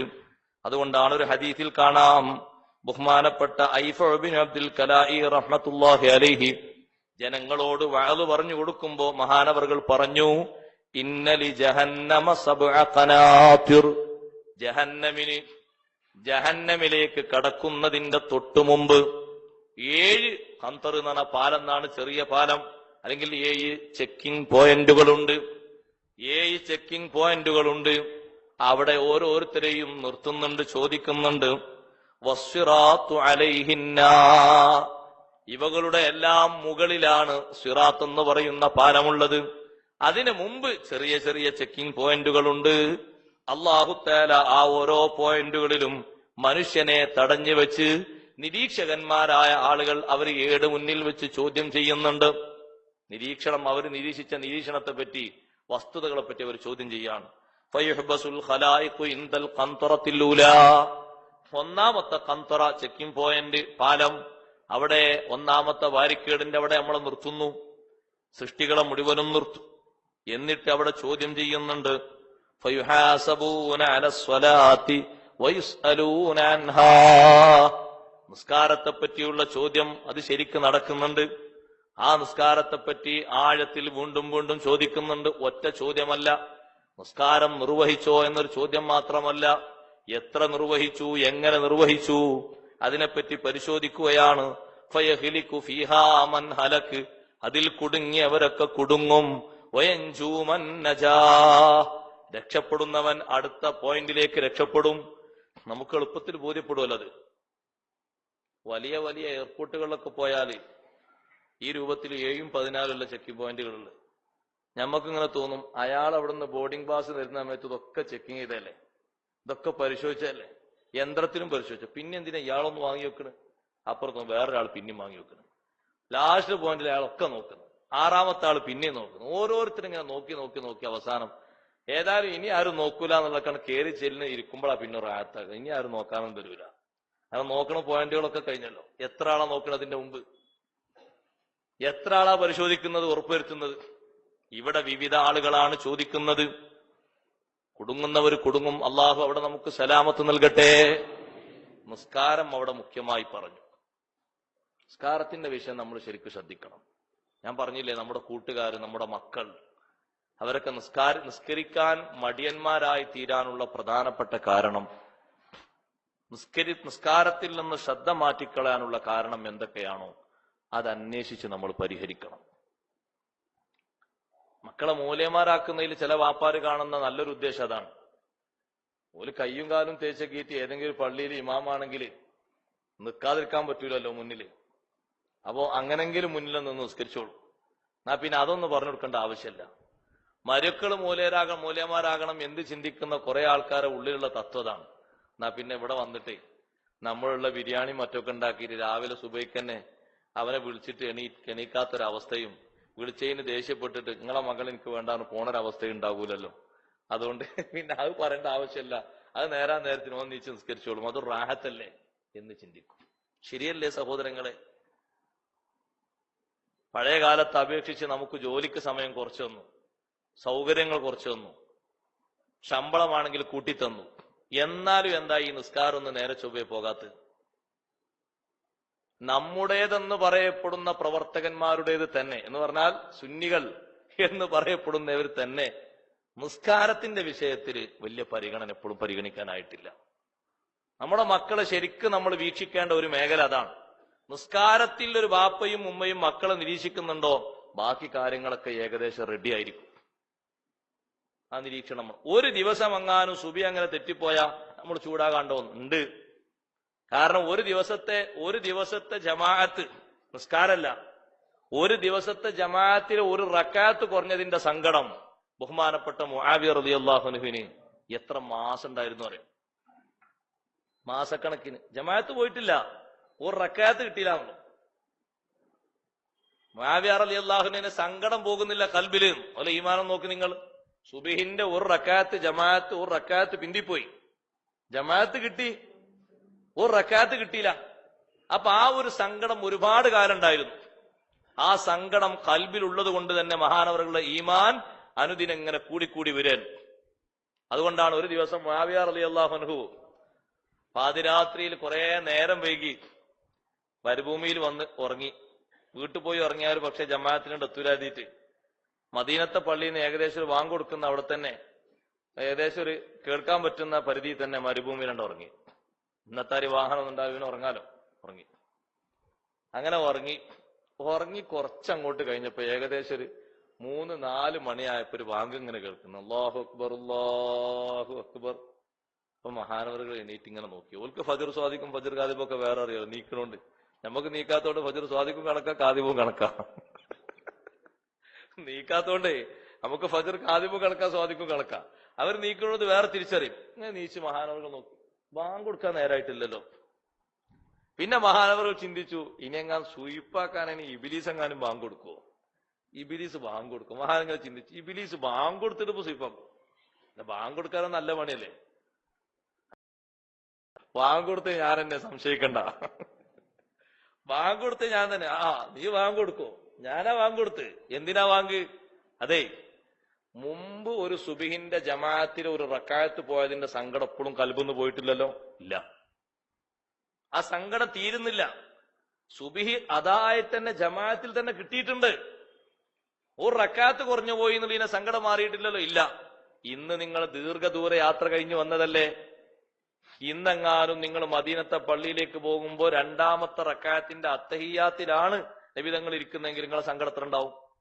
അപ്പൊ ആ സങ്കടത്തിന്റെ പെരുപ്പനുസരിച്ച് അള്ളാഹുക്ക് തന്നെ ദർജത്രേ. അത് വേണ്ട, നേരത്തെ പള്ളി പോയിക്കൊണ്ടിരുത്തി ഞാൻ കൊടുത്തതാണ്. ആ സങ്കടം നിങ്ങൾക്കുണ്ടായ നിങ്ങളെ ദർജ കൂടും, സ്റ്റെപ്പായി വർദ്ധിക്കും.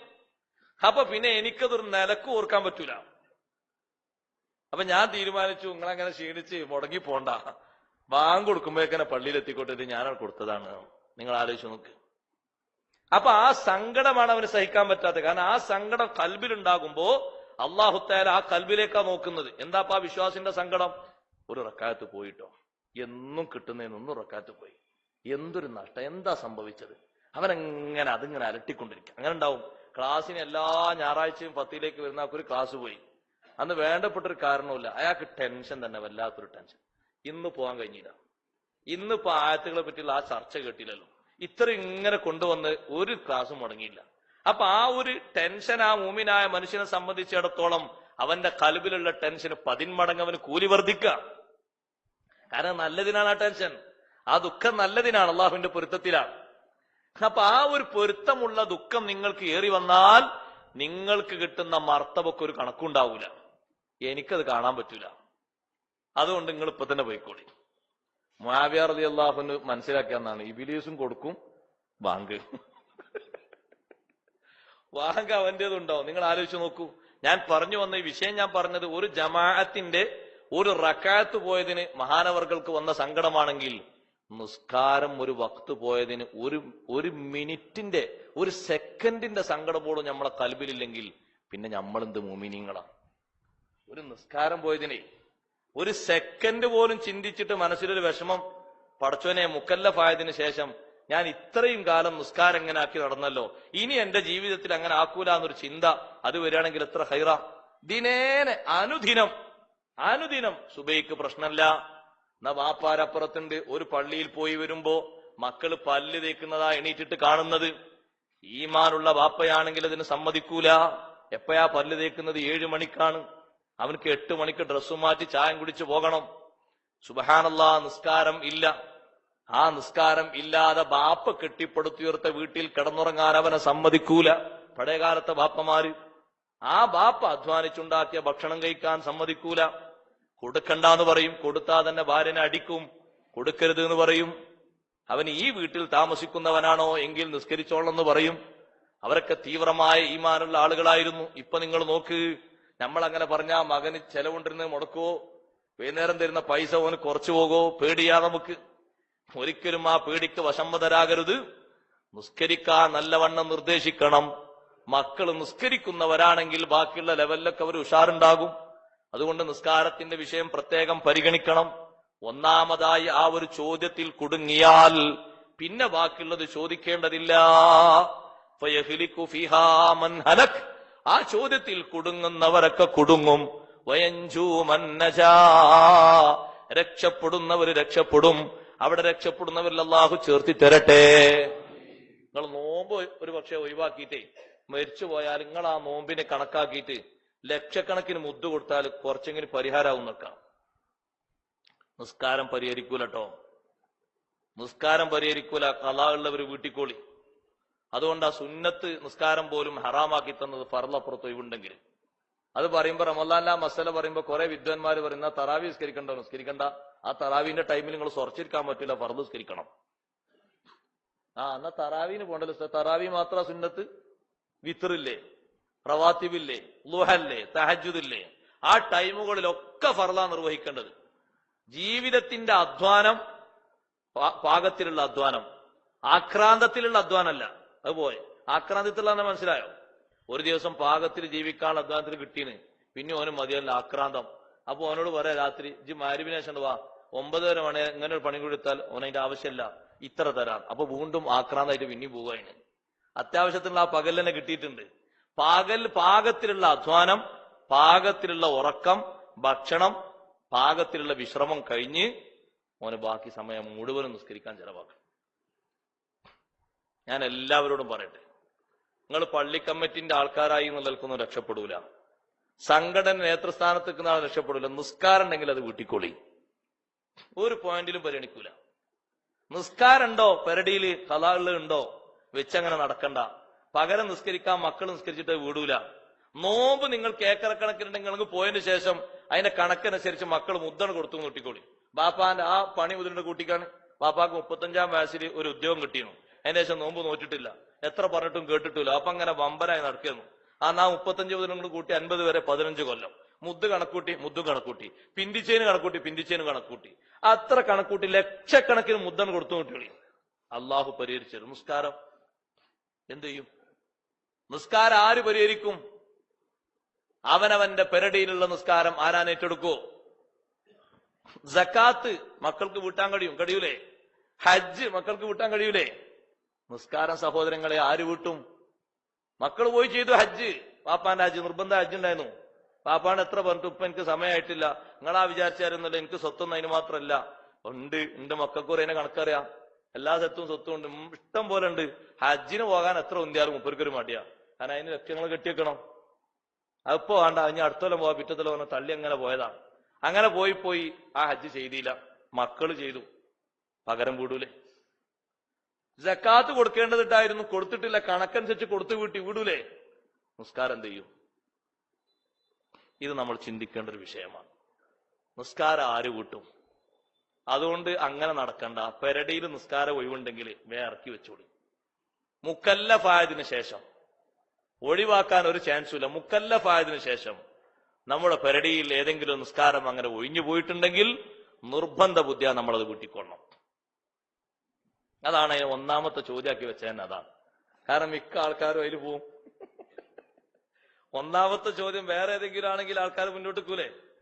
ഈ നിസ്കാരമല്ല ഒന്നാമത്തെ ചോദ്യം. തൊട്ടി നിങ്ങൾ സക്കാത്ത് കൊടുത്തോ സ്വതക്ക കൊടുത്തോ ആണ് കുറെ ആൾ കയറി പോകൂലേ? പക്ഷെ അങ്ങനെ കയറി പോകരുത്. അതാണ്, അത് ചെക്കിംഗ് പോയിന്റിന്റെ പവറാണ്. ഒന്നാമത്തെ ചെക്കിംഗ് ഇങ്ങനെ നിസ്കാരത്തെ പറ്റിയാകുമ്പോ കുറെ ആൾക്കാർ എന്തേ അത് നിസ്കരിക്കാതിരുന്നത്? അന്ന് എനിക്ക് പ്രശ്നമൊന്നും ഉണ്ടായിട്ടില്ലല്ലോ, അന്ന് കുഴപ്പമൊന്നും ഉണ്ടായിട്ടില്ലല്ലോ. ഇല്ല. അന്ന് ഒഴിവുണ്ടല്ലോ, ഒഴിവുണ്ട്. എന്തേ? ഒന്നുമല്ല, കസിലൻ, മടിയ. എന്നാണ് മാറി നിൽക്ക്, അടുത്ത ആളെ ചെക്ക് ചെയ്യട്ടെ. അത് കേൾക്കേണ്ടി വരൂലേ? നിസ്കാരം ഒഴിവാക്കിയ ആൾക്കാർ എവിടെ പോവുക? ഫസൗഫ യൽഖൗന ഗയ്യൻ ഫഖലഫ മിൻ ബഅദിഹിം ഖൽഫുൻ അളാഉ സ്വലാ വത്തബഉ ശഹവാതി ഫസൗഫ യൽഖൗന ഗയ്യാ. നബിമാർക്ക് പിറകിൽ പിന്നെ ഒരു തലമുറയായി കുറെ വിഭാഗങ്ങൾ വരും, നിസ്കരിക്കൂല. വത്തബഉ ശഹവാതി, എല്ലാ താല്പര്യങ്ങളുടെ പിന്നാലും അവരുണ്ടാവും. ചോറ് ഒരു താല്പര്യമുള്ള വിഷയമാണ്, എല്ലാത്തിനും ഉണ്ടാവും. മൗലൂദ് എല്ലാത്തിലും ഉണ്ടാവും, കാരണം കഴിഞ്ഞാൽ ചീനി ഉണ്ടാവും. റബീഉൽ ലെവലിൽ അവർ മുന്നിൽ കൊടി പിടിക്കാണോ? കാരണം മുട്ടായി കിട്ടും, പായസം കിട്ടും, ഐസ്ക്രീം കിട്ടും, പലതും കിട്ടും. ഉച്ചക്കാണെങ്കിൽ അല്ല അന്നദാനം ഉണ്ടാവും. എന്നാ ആ പരിപാടി കഴിഞ്ഞിട്ട് നേരെ കയ്യിലുണ്ടെങ്കിൽ വേറെ കവറിൽ കൃത്യമായി അത് എഴുതി വെക്കണം. അതിൽ നിന്ന് ഒന്നും സ്വന്തം ആവശ്യത്തിന് ഉപയോഗിക്കരുത്. ഏറ്റവും ശ്രദ്ധിക്കേണ്ടതാണ്. അമാനത്തിന്റെ വിഷയത്തിലാണെന്ന് ആളുകൾ തകരുക. ആകെ കുലിങ് അന്ന് അവിടെ പൈസ അമാനത്ത്. കൂട്ടത്തിൽ പറയട്ടെ, ഭരണാധികാരികൾ, ആ ഭരണാധികാരികളോട് സ്വാധീനമുള്ള ആളുകളാണ് നമ്മിൽ പലരും. വലിയ ഭരണം വേണ്ട, പഞ്ചായത്ത് ഭരണം. പൈസ അവിടുന്നാണ് കുറെ വരിക, പഞ്ചായത്ത് ഭരണം. ആ പഞ്ചായത്ത് ഭരണത്തിൽ സ്വാധീനമുള്ള നമ്മൾ, നമ്മുടെ അടുത്ത ബന്ധുവാണ്, മെമ്പറോ അല്ലെങ്കിൽ സെക്രട്ടറിയോ അല്ലെങ്കിൽ പ്രസിഡന്റോ ഒക്കെ ആയിട്ട് വലിക്കാനൊക്കെ നല്ലോണം പറ്റും. ഉത്തരവാദിത്തം പൂർണ്ണമാകാത്ത രൂപത്തിൽ നമ്മുടെ കീശയിലേക്ക് കിട്ടണമെന്ന നിയ്യത്തിൽ പൊതുസ്വത്ത് നമ്മൾ ഇങ്ങോട്ട് പിടുങ്ങി നമ്മൾ ശ്രദ്ധിക്കണം. പൊതുസ്വത്ത് നമ്മൾ ഇങ്ങോട്ട്, എങ്ങനെ നമ്മൾ ഇങ്ങോട്ട് പിടുങ്ങുന്ന രൂപം എന്ന് പറയുന്നത്, നമ്മക്ക് ഇല്ലാത്തൊരു ബന്ധുവിനെ ഉണ്ടാക്കി. നമ്മൾ ഇല്ലാത്തൊരു ബന്ധു അത് ഉണ്ടായിട്ടില്ല, ജനിച്ചിട്ടുണ്ടെങ്കിൽ ഉണ്ടാകുക. അയാളെ പേരിലൊരു രേഖ, എന്നിട്ട് അയാളെ പേരിലൊരു പൊര, എന്നിട്ട് ആ പൊര ഈ മുതലാളി വിറ്റിക്ക മറിച്ച്. അപ്പൊ ഈ പൊര ആരെ പേരിലുണ്ടാക്കി? ആരാണ് അതിന്റെ ആള്? അത് മഫ്കൂദായ ഒരു മനുഷ്യനോ അല്ല, ഇല്ലാത്തൊരു മകനാ. ആ മകന്റെ പേരിൽ ഉണ്ടാക്കി പുറത്തേക്ക് കച്ചവടം ചെയ്തു.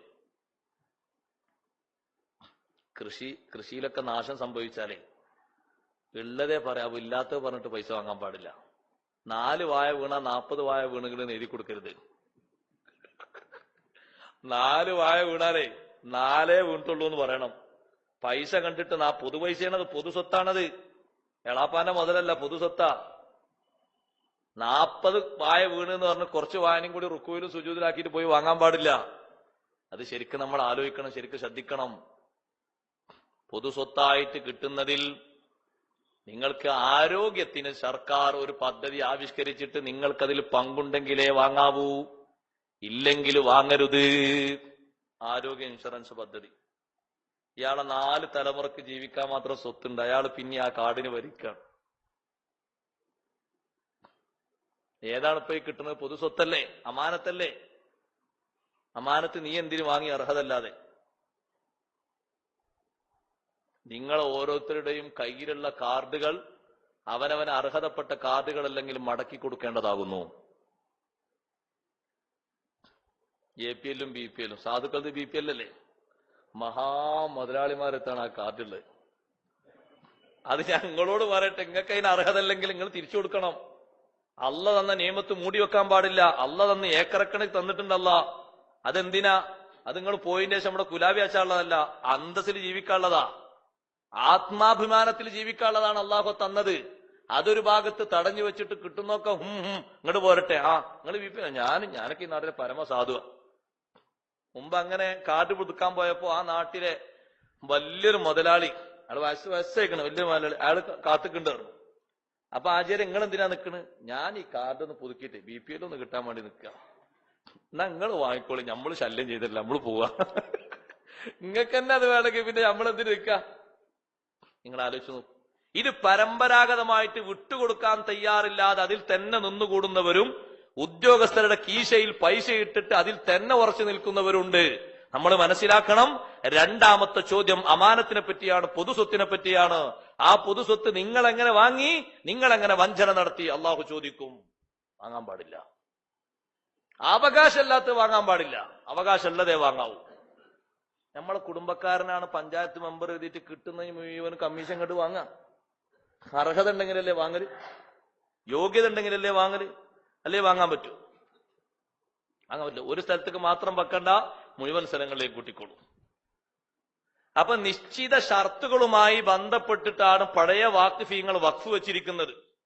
ആ വഖഫിന്റെ കൂട്ടത്തിൽ ചില സ്ഥലങ്ങളിലൊക്കെ അവർ എഴുതിയിട്ടുണ്ട് 100 മുത്തഅല്ലിമീങ്ങൾക്ക് ദർസ് നടത്താനുള്ള 3 നേരത്തെയും ചെലവിന് മതിയാകുന്നത്.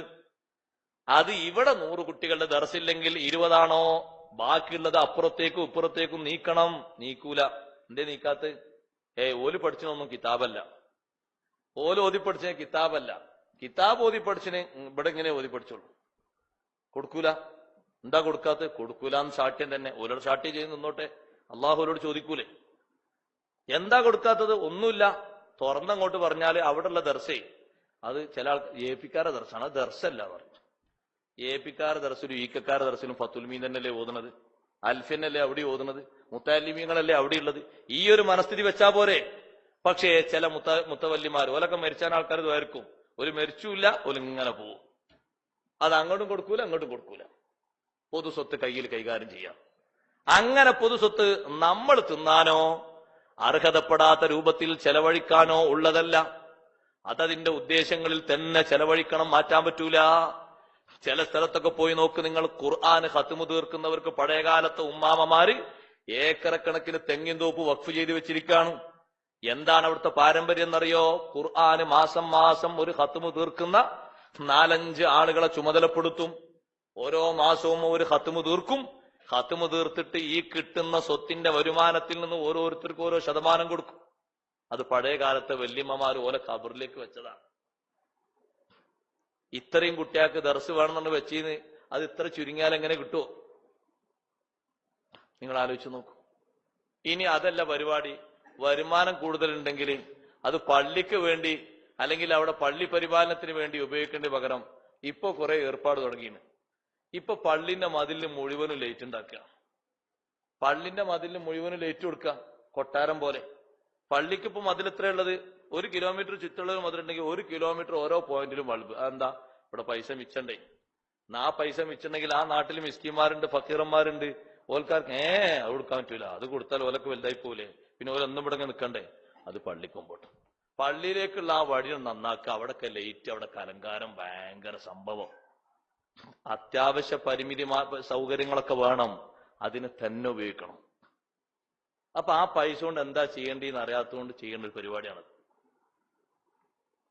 അതുകൊണ്ട് ദർസിന് വഖഫ് ചെയ്ത വിഷയങ്ങൾ ഉണ്ടെങ്കിൽ അത് അങ്ങനെ തന്നെ നീക്കണം, അത് അങ്ങോട്ടും ഇങ്ങോട്ടും മാറ്റാൻ പറ്റൂല.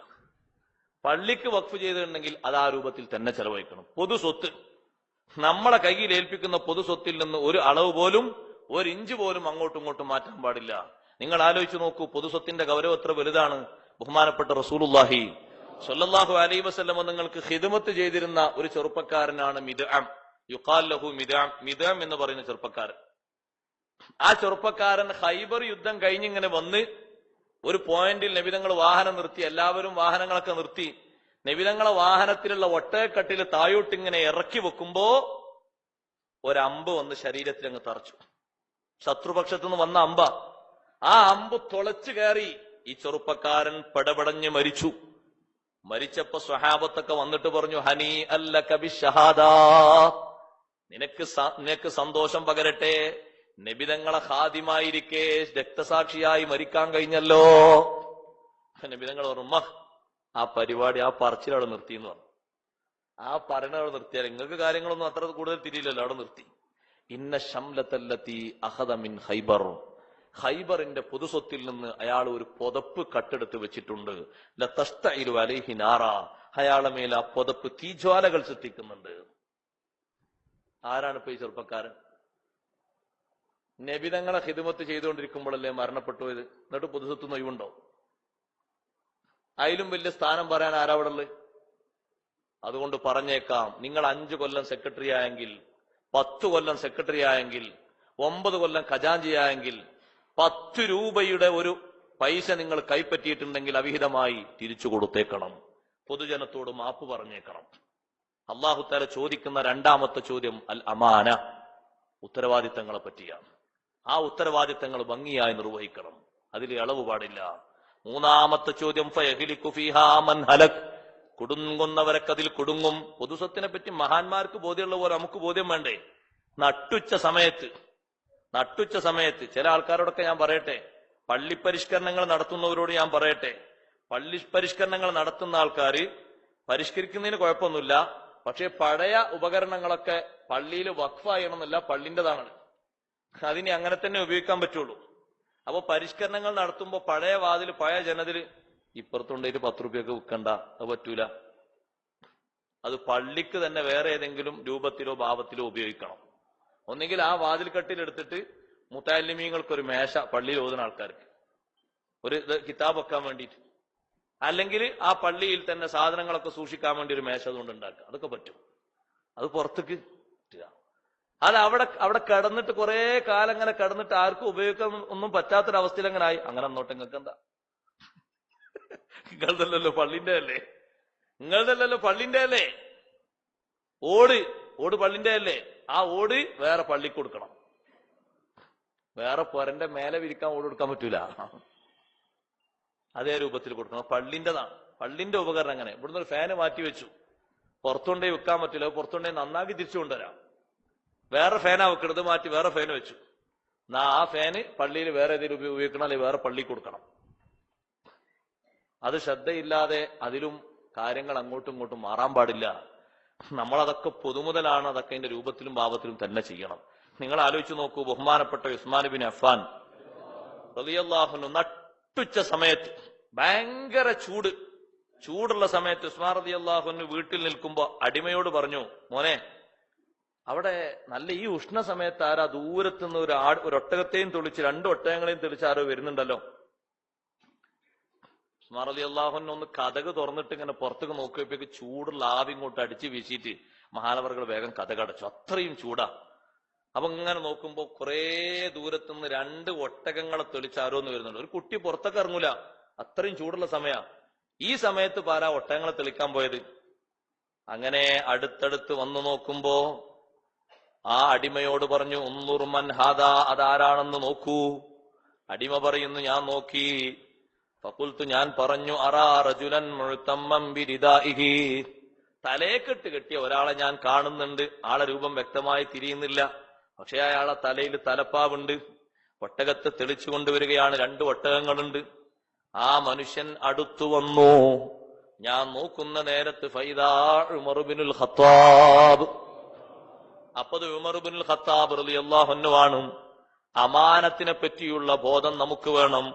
ഉമർ റളിയല്ലാഹു അൻഹു ആണ്. ഞാൻ പറഞ്ഞു ഉസ്മാൻ തങ്ങളോട് ഹാദാ അമീറുൽ മുഅ്മിനീൻ, ഇത് ഭരണാധികാരിയാണ് വരുന്നത്. ഉസ്മാൻ റളിയല്ലാഹു അൻഹു പെട്ടെന്ന് എണീറ്റു. വാതിലൂടെ തല പുറത്തേക്കിട്ടപ്പോ ചൂടിങ്ങനെ വരുന്നുണ്ട്. തല വീണ്ടും ഉള്ളിലേക്കാക്കി.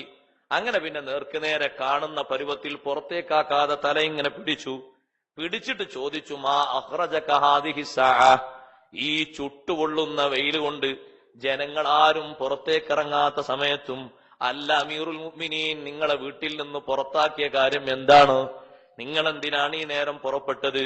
മഹാനവർകൾ പറഞ്ഞു, ഉമർ റളിയല്ലാഹു അൻഹു പറഞ്ഞു, ബക്കറാനി മിൻ ഇബിലിസ് സ്വദഖതി തഖല്ലഫാ, ഒട്ടകം, സ്വതക്കയുടെ ഒട്ടകത്തിൽ നിന്ന് മേയ്ക്കാൻ കൊണ്ടുപോയ ഒട്ടകങ്ങളിൽ നിന്ന് 2 എണ്ണം വൈകിപ്പോയി. അത് വൈകിയാൽ ഇവിടെ കിട്ടേണ്ട ആളുകൾക്ക് സമയം വൈകിപ്പോകും. അതുകൊണ്ട് ഞാൻ ഇറങ്ങി പുറപ്പെട്ടതാണ്. ഞാനിവിടെ ചൂട് നോക്കി നിന്നാൽ ഇതെന്നെ ഏൽപ്പിച്ച അമാനത്താണ്. ഞാനിവിടെ സുഖം നോക്കി നിന്നാൽ അള്ളാഹു എന്നെ ഏൽപ്പിച്ച ഉത്തരവാദിത്വമാണ്. അപ്പൊ പറഞ്ഞു, വഖദ് മലാബി ബിലി സ്വദഖ, സ്വദഖയുടെ ഒട്ടകങ്ങളൊക്കെ നേരത്തെ പോയി, 2 എണ്ണം വൈകിയിട്ടുണ്ട്. അവയെ തെളിച്ചു കൊണ്ടുപോകാൻ വേണ്ടി ഞാൻ വന്നതാണ്. അതാരോ കൊണ്ടുപോകുമോ എന്ന് ഞാൻ പേടിച്ചു. ഫയസ്അലനില്ലാഹു അൻഹുമാ, ഈ 2 ഒട്ടകങ്ങളെ പറ്റി അള്ളാഹു എന്നോട് ചോദിക്കുമല്ലോ. ആ 2 ഒട്ടകങ്ങളെ കണക്കെടുത്തിട്ട് എന്തുകൊണ്ട് ഉമറേ നിങ്ങൾ പോയില്ല എന്നൊരു ചോദ്യം അള്ളാഹു എന്നോട് ചോദിക്കുമെന്നോ ഒരു പേടി എനിക്ക് വന്നു. നട്ടുച്ച സമയത്ത് ചൂട് നോക്കാതെ ഞാൻ പുറപ്പെട്ടു. അവിടെ പറയുന്നു, വിശക്കാറ്റ് ചൂട് കൊണ്ട് ഇങ്ങനെ കുത്തി തറക്കുന്ന അത്രയും വലിയ ചൂടുള്ള സമയമാണ്. പക്ഷേ അമാനത്തിന്റെ പറ്റി ശരിക്ക് ബോധവും പേടിയുണ്ടെങ്കിൽ ഉമർ റളിയല്ലാഹു അൻഹു നോക്കിയതുപോലെ ചൂടവിടെ നോക്കാനില്ല, തണുപ്പ് നോക്കാനില്ല, സ്വന്തം ആസ്തി നോക്കാനില്ല. അമാനത്താണോ അത് അതിന്റെ മേഖലയിലൂടെ തന്നെ പോകണം എന്ന ചിന്തയാ വേണ്ടത്. അപ്പൊ പറഞ്ഞു, നാളെ കുറച്ചു നേരം ഇവിടെ നിന്നോട്ട് കയറി നിന്നിട്ട് ഒന്ന് ഈ തണുപ്പൊക്കെ ഒന്ന് വന്നിട്ട് പോയാ പോരെ, തണുപ്പൊക്കെ വന്നിട്ട് പോയാ പോരെ. ഇവിടെ വീട്ടിന്റെ അടുത്ത് കുറച്ച് തണലുണ്ട്, തണൽ വൃക്ഷങ്ങളുണ്ട്, കയറി നിന്നൂടെ. ആ സമയത്ത് ഉമർ റളിയല്ലാഹു അൻഹു പറഞ്ഞു, ഉഴുത് ഇലാദില്ലിക്ക, നിങ്ങൾ പോയി തണല് കൊണ്ടോളൂ, എനിക്ക് തണല് വേണ്ട. ഉസ്മാൻ റളിയല്ലാഹു അൻഹു പറയാണ്, തണലിലേക്കൊന്നും കയറി നിൽക്കാതെ ഒട്ടകങ്ങളുമായി തെളിച്ചു കൊണ്ടുപോകുന്നത് കണ്ടപ്പോ ഞാൻ എന്റെ അടിമയോട് പറഞ്ഞു, മൻ അഹബ്ബ അൻ യൻദുറ ഇലൽ ഖവിയിൽ അമീൻ ഫൽയൻദുർ ഇലാ ഹാദാ, വിശ്വസ്തനായ ഭരണാധികാരികളെ കാണണോ, വിശ്വസ്തനായ നേതാവിനെ കാണണോ, അമാനത്ത് പാലിക്കുന്ന ആളെ കാണണോ, ഫൽയൻദുർ ഇലാ ഹാദാ, ഇയാളെ നോക്കിക്കൊള്ളട്ടെ, ശരിക്ക് ഈ വിഷയം നോക്കിക്കൊള്ളട്ടെ, ഇയാളെ നോക്കിക്കൊള്ളട്ടെ. അഥവാ ഉമർ ഇബ്നുൽ ഖത്താബ് റളിയല്ലാഹു അൻഹു നോക്കിക്കൊള്ളട്ടെ. എന്തൊരു വിശ്വസ്തത, എന്തൊരു അമാനത്ത്. ഞാൻ ആ വിഷയം പരത്തി പറയല്ല. മനുഷ്യൻ മാത്രമാണ് അമാനത്ത് ഏറ്റെടുത്തത് അള്ളാഹുവിൽ നിന്ന്. വേറെ ആകാശവും ഭൂമിയും ഒന്നും ഏറ്റെടുക്കാത്ത ആ വലിയ ഭാരിച്ച ഉത്തരവാദിത്തം ഏറ്റെടുത്തത് മനുഷ്യനാണ്. മനുഷ്യൻ ആ ഉത്തരവാദിത്തം ഏറ്റെടുക്കാൻ കഴിയുമെന്ന ധാരണയില്ലാതെ പെട്ടെന്ന് ഏറ്റെടുത്ത് മനുഷ്യൻ അതിൽ കുടുങ്ങാൻ. ഇന്നഹു കാന ളലൂമൻ ജഹൂല. മനുഷ്യൻ ഏറ്റെടുത്തു. നമ്മളിൽ ഏൽപ്പിച്ച ഉത്തരവാദിത്തങ്ങൾ നമ്മൾ കറക്റ്റായി നിർവഹിക്കണം. അള്ളാഹു തൗഫീഖ് നൽകുമാറാകട്ടെ. അതിന് വിഘ്നം വരുത്തരുത്, വീഴ്ച വരുത്തരുത്. 3ാമത്തെ പോയിന്റിലേക്ക് എത്തിയാൽ സുഇലു അനിർ റഹ്മി, കുടുംബത്തെ പറ്റി അവരോട് ചോദിക്കുന്നു. കൈഫ വസലൂഹാ വ കൈഫ ഖതഊഹാ, നല്ല ചോദ്യങ്ങളാണ്. എങ്ങനെ കുടുംബബന്ധം ചേർത്തത്, എങ്ങനെ മുറിച്ചത്, എങ്ങനെ ചേർത്തു, എങ്ങനെ മുറിച്ചു. മുറിച്ചതുണ്ടോ? എന്തേ മുറിക്കാൻ കാരണം? ചേർത്തിട്ടുണ്ടോ? എവിടൊക്കെ ചേർത്തത്, എങ്ങനെയൊക്കെ ചേർത്തത്? അപ്പൊ ഒരാൾ പറയാണ്, ഒരു വാക്ക് സുഖകരമല്ല വന്നപ്പോ പിന്നെ മൂത്താപ്പാന്റെ വീട്ടിക്ക് പോയിട്ടില്ല. എന്തേ പോകാതിരുന്നത്? അത് നമ്മളിലുള്ള ഒരു വിഷയം മൂത്താപ്പ പറഞ്ഞാണ്. അത് മൂത്താപ്പാന്റെ ആ ശൈലി അനുസരിച്ച്, പഴയ ശൈലി അനുസരിച്ച് കുറച്ച് കാർക്കശ്യത്തോടെ പറഞ്ഞു എന്നുള്ള വിഷയം ശരിയാത്തല്ലോ. ശരിയാണ്. അതിന് നീ എന്തിനാ തെറ്റിയത്? നീ എന്തിനാ പിണങ്ങിയത്? പിണങ്ങേണ്ട ആവശ്യം വല്ലതുണ്ട് അതില്? അപ്പൊ ചേർത്ത ബന്ധത്തെ പറ്റിയും മുറിച്ച ബന്ധത്തെ പറ്റിയും അവിടെ ചോദിക്കും. ഫയഹ്ലികു ഫീഹാ മൻ ഹലക്, ആ ചോദ്യത്തിലും കുടുങ്ങുന്നവർ കുടുങ്ങും. വയൻജൂ മൻ നജാ, രക്ഷപ്പെടുന്നവർ രക്ഷപ്പെടും. വറഹ്മു യൗമഇദിൻ മുതദല്ലിയത്തുൻ ഇലൽ ഹുവാ ഫീ ജഹന്നം, കുടുംബബന്ധം ജഹന്നമിലേക്ക് ഇങ്ങനെ തൂങ്ങിക്കിടക്കും. കുടുംബബന്ധം പറയും, അല്ലാഹുമ്മ മൻ വസലനീ ഫസിൽഹു, അല്ലാഹുവേ എന്നെ ചേർത്തവരെ നീയും ചേർക്കണം. വമൻ ഖതഅനീ ഫഖതഅഹു, എന്നെ മുറിച്ചവരെ നീയും മുറിക്കണം. വഹിയല്ലതീ യഖൂലുല്ലാഹു അസ്സ വജൽ ഇന്ന റബ്ബക ലബിൽ മിർസാദ്. അല്ലാഹു തആല പറഞ്ഞ വാക്കിന്റെ അർത്ഥം ഇതാണ് എന്ന് ആ മഹാനുഭാവൻ, ആ പണ്ഡിതൻ വഅദ് പറഞ്ഞെടുക്കുന്ന കൂട്ടത്തിൽ ജനങ്ങളോട് പറയാണ്, ജനങ്ങളെ, ഇന്ന റബ്ബക ലബിൽ മിർസാദ് എന്ന് പറഞ്ഞാൽ ഇവിടെ മാത്രല്ല ആഖിറത്തിലും നിരീക്ഷകന്മാരെ വെച്ചിട്ടുണ്ട്. അതും റബ്ബിന്റെ നിരീക്ഷണം തന്നെയാണ്. അവനങ്ങനെ ചോദ്യം ചെയ്യും. ഇപ്പോ രണ്ടാമത്തെയും മൂന്നാമത്തെ വിഷയം പറഞ്ഞില്ലേ? 3 വിഷയം പറഞ്ഞു. പിന്നെ അടുത്തുള്ള വിഷയങ്ങളെ പറ്റി പറഞ്ഞപ്പോ വ്യത്യസ്ത റിപ്പോർട്ടുകൾ വന്നിട്ടുണ്ട്. അതിൽ ഒരു റിപ്പോർട്ടിൽ കാണാം അടുത്ത ഒരു ചോദ്യം ചോദിക്കുന്നത് സക്കാത്തിനെ പറ്റിയാണ്. സക്കാത്ത് ഒരു ചോദ്യം തന്നെയാണ്. സക്കാത്തിനെ പറ്റി ഒരു ചോദ്യമുണ്ട്. അടുത്ത സ്റ്റെപ്പിൽ പോകുമ്പോ അൻ സോമി ഷഹ്ർ റമളാൻ, ഷഹ്ർ റമളാന്റെ നോമ്പിനെ പറ്റി ചോദ്യം വരുന്നുണ്ട്. അടുത്ത പോയിന്റിൽ ഹജ്ജ് ഉംറകളെ പറ്റി ചോദ്യം വരുന്നുണ്ട്. 6ാമത്തെ പോയിന്റിൽ അനിൽ വുളൂഇ വൽ ഗുസ്ലി മിനൽ ജനാബ, വുളൂഇനെ പറ്റി. എന്താ ജനാബത്ത് കുളിനെ പറ്റി ചോദ്യം വരാൻ കാരണം? ജനാബത്ത് കുളി ശരിയാകണം. ശരിയായ രൂപത്തിലല്ലെങ്കിൽ ജനാബത്ത് ഉയരൂല. ഉദാഹരണമായിട്ട് നിങ്ങൾ നോക്ക്, നിയ്യത്ത് അതിൽ മർമ്മപ്രധാനമാണ്. വെള്ളം ശരീരത്തിലേക്ക് മുഴുവനും തട്ടുക എന്നുള്ളതല്ല കുളി. കുളിക്ക് 2 ഫർള. ഒന്ന് നിയ്യത്ത്, കുളിന്റെ ഫർള് കരുതിയിട്ട് ജനാബത്ത് കരുതിയിട്ട് നിയ്യത്ത് വെക്കുക. രണ്ടാമത്തതായി ശരീരത്തിൽ എല്ലാ ഭാഗത്തും വെള്ളം എത്തണം. അവിടെ ബക്കറ്റിൽ നിന്ന് കോരി കുളിക്കുന്ന ആളുകളാകുമ്പോൾ പ്രത്യേകം ശ്രദ്ധിക്കണം. ബക്കറ്റിൽ നമ്മൾ നിയ്യത്ത് ചെയ്തിട്ട് നമ്മൾ അതിൽ നിന്നൊരു കോരി ഇങ്ങനെ കോരിയെടുത്തു. അപ്പൊ നമ്മുടെ കൈ നനഞ്ഞു.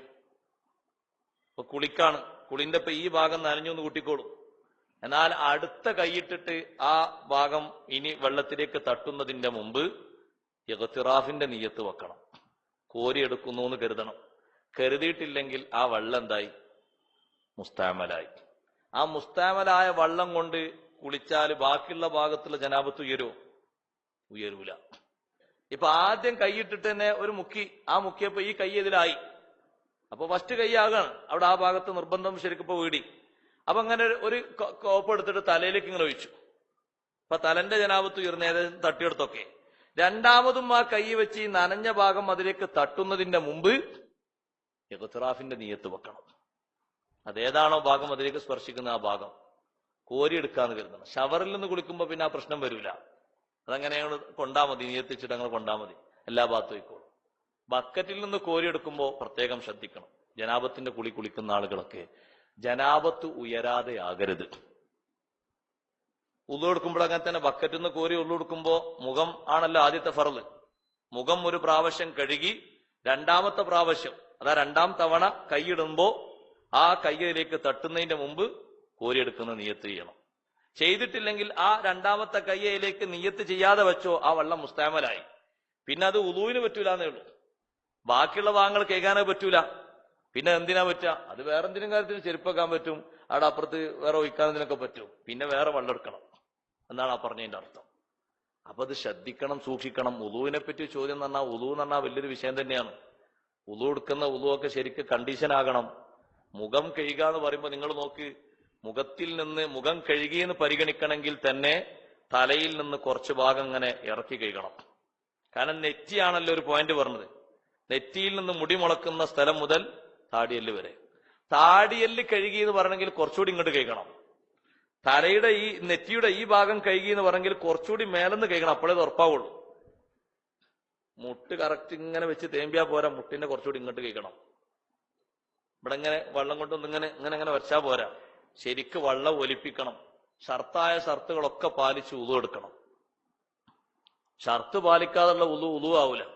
അപ്പൊ വെള്ളം കുറച്ചിങ്ങനെ നനഞ്ഞു, ആ നനഞ്ഞ വെള്ളം ഇങ്ങനെ അങ്ങോട്ട് തേമ്പി അത് പോരാ, വെള്ളം ഇങ്ങനെ ഒഴുകണം. ശരിക്ക് ഇങ്ങനെ വെള്ളം കോരി ആ വെള്ളം ഇങ്ങനെ ഒഴുകണം.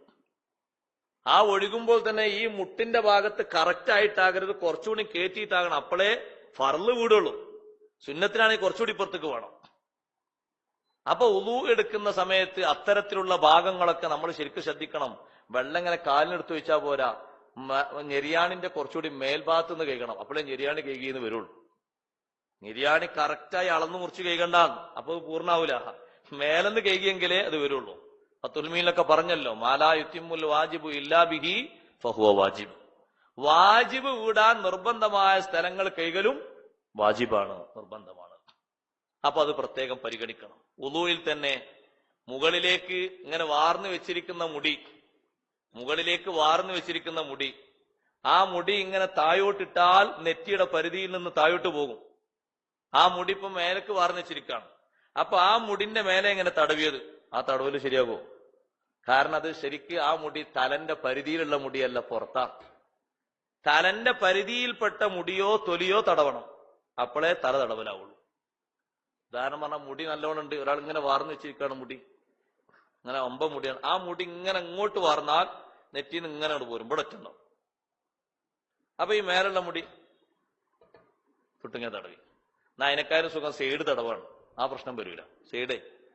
സൈഡിൽ എങ്ങനെ നീട്ടാണ്ടാവില്ലല്ലോ അധികം ആൾക്കാർക്കും. സൈഡിൽ ഇങ്ങനെ ഇങ്ങോട്ട് നീട്ടിട്ട് അവിടെ കുറവാണ്ടാകുക. സൈഡ് തടവാ പിന്നെയും നല്ലേ. സൈഡ് തടവൽ പോരെ, മതിയല്ലോ. ഈ നെറ്റിന്റെ ചെവിന്റെ അവിടെ സൈഡ് തടവിയ പോരെ. എന്താരും ഉണ്ടാത്ത മേലെ തന്നെ തടവണോ? സൈഡ് തടവിയാലും മതി, നിർബന്ധം വിടാന്. പക്ഷെ ഞാൻ പറഞ്ഞ കുറച്ചുകൂടി നല്ലത് മുടി ഇങ്ങനെ ഒരു പൊക്രാച്ചേറ്റിങ്ങനെ നിൽക്കുന്ന ആൾക്കാർക്ക് കുറച്ചുകൂടി നല്ലത് സൈഡ് തടവൽ തന്നെ ആയിരിക്കും. കാരണം ആ മുടി ഇങ്ങോട്ട് പരത്തി വെച്ച് നോക്കുമ്പോ നെറ്റിന്റെ പരിധിന്ന് ഇത്രക്ക് വിട്ടിട്ടുണ്ട്. ഈ വിട്ട മുടിയാണ് മേലെ ഇങ്ങനെ തടവിയത്. അപ്പൊ തലയെപ്പെട്ട മുടിയായിട്ടില്ല, തലയുടെ പരിധിയിൽ പെടണ മുടി. അത് പ്രത്യേകം ശ്രദ്ധിക്കേണ്ടത്. അപ്പൊ ഉളൂഇനെ പറ്റിയും ജനാബത്ത് കുളിയെ പറ്റിയും 6ാമത്തെ പോയിന്റിൽ ചോദിച്ചു എന്ന് പറഞ്ഞാൽ ചെറിയ ചോദ്യമല്ല, വലിയ ചോദ്യമാണ്. 7ാമത്തെ പോയിന്റിൽ അൻ ബിർറിൽ വാലിദൈൻ, മാതാപിതാക്കൾക്ക് ഗുണം ചെയ്തതിനെ പറ്റി ചോദ്യമുണ്ട്. 7 പോയിന്റുകളിലും സുഗമമായി കഴിഞ്ഞാൽ അവനോട് പറയും ഇൻതലിഖ് ഇലൽ ജന്ന, പോയിക്കോ, സ്വർഗത്തിലേക്ക് പോയിക്കോ. ശരിക്കങ്ങോട്ട് മറുപടി കിട്ടി കൃത്യമായാൽ ആ വകുപ്പിൽ അള്ളാഹു പെടുത്തി തരട്ടെ. വഇല്ലാ വഖഅ ഫിന്നാർ, ഏതെങ്കിലും ഒന്നിൽ തോറ്റുപോയി എന്നാ നരകത്തിലേക്ക് വീണുപോകും. അള്ളാഹു കാത്തുരക്ഷിക്കട്ടെ. അപ്പൊ ഈ നിരീക്ഷണം അള്ളാഹു ദുനിയാവിൽ വെച്ച് തന്നെ പഠിപ്പിച്ചു. അതിനുള്ള മാർഗങ്ങളും അള്ളാഹു ഒരുക്കി തന്നു. ആഖിറത്തിൽ ഇങ്ങനെ ഒരു നിരീക്ഷണമുണ്ടെന്ന് ബോധ്യപ്പെടുത്തി തരാനാ റബ്ബ് നമ്മെ നിരീക്ഷിച്ചു കൊണ്ടിരിക്കുകയാണ്. അള്ളാഹു നമുക്ക് നൽകിയതിൽ നമ്മൾ എന്തെല്ലാം ചെയ്യുന്നുണ്ട്. ഓരോരുത്തർക്കും ഓരോ വിധം കൊടുത്തിട്ട് അള്ളാഹു പരീക്ഷിക്കും. സമ്പത്ത് കൊടുത്ത ആളെ പറ്റി ആ സമ്പത്ത് ഏത് രൂപത്തിലെല്ലാം അയാൾ ചെലവഴിക്കുന്നുണ്ട് എന്ന് നോക്കും. ആരോഗ്യം കൊടുത്ത ആളെ പറ്റി ആരോഗ്യം ഏത് രൂപത്തിൽ ചെലവഴിക്കുന്നുണ്ട് നോക്കും. ഒരാൾക്ക് സമ്പത്തും ഇല്ല, ആരോഗ്യമല്ല, ഒന്നുമില്ല, അയാളോട് കൂടുതൽ ചോദിക്കാണ്ടാവില്ല. കാരണം അയാൾക്കില്ലല്ലോ അധികം. അയാളങ്ങനെ ഒരു തക്ലീഫ് എത്തുന്ന നേരത്തെ തന്നെ അയാളൊരു രോഗിയാണ്. വലിയൊരു ആഫിയത്തുന്ന ആൾക്കാരായിട്ടൊന്നിനുമില്ല. സമ്പത്താണെങ്കിൽ ആ ലെവലില്ല, എപ്പോഴെങ്കിലും കിട്ടുന്നേ ഉള്ളൂ, ആരെങ്കിലും ചെലവ് കൊടുക്കുന്നേ ഉള്ളൂ. അയാൾ കുറെ അധികമൊക്കെ അയാൾ രക്ഷപ്പെട്ടു പോകും, ഉത്തരവാദിത്തങ്ങളും കാര്യങ്ങളൊക്കെ കുറഞ്ഞുകൊണ്ട്. ആരോഗ്യം അള്ളാഹുത്തലങ്ങ നോക്കും. ആരോഗ്യം ഇപ്പൊ എന്തിലൊക്കെ തീർക്കുന്നത്? സമയങ്ങൾ നോക്കും, സമയങ്ങൾ എന്തിലൊക്കെ തീർക്കുന്നത്?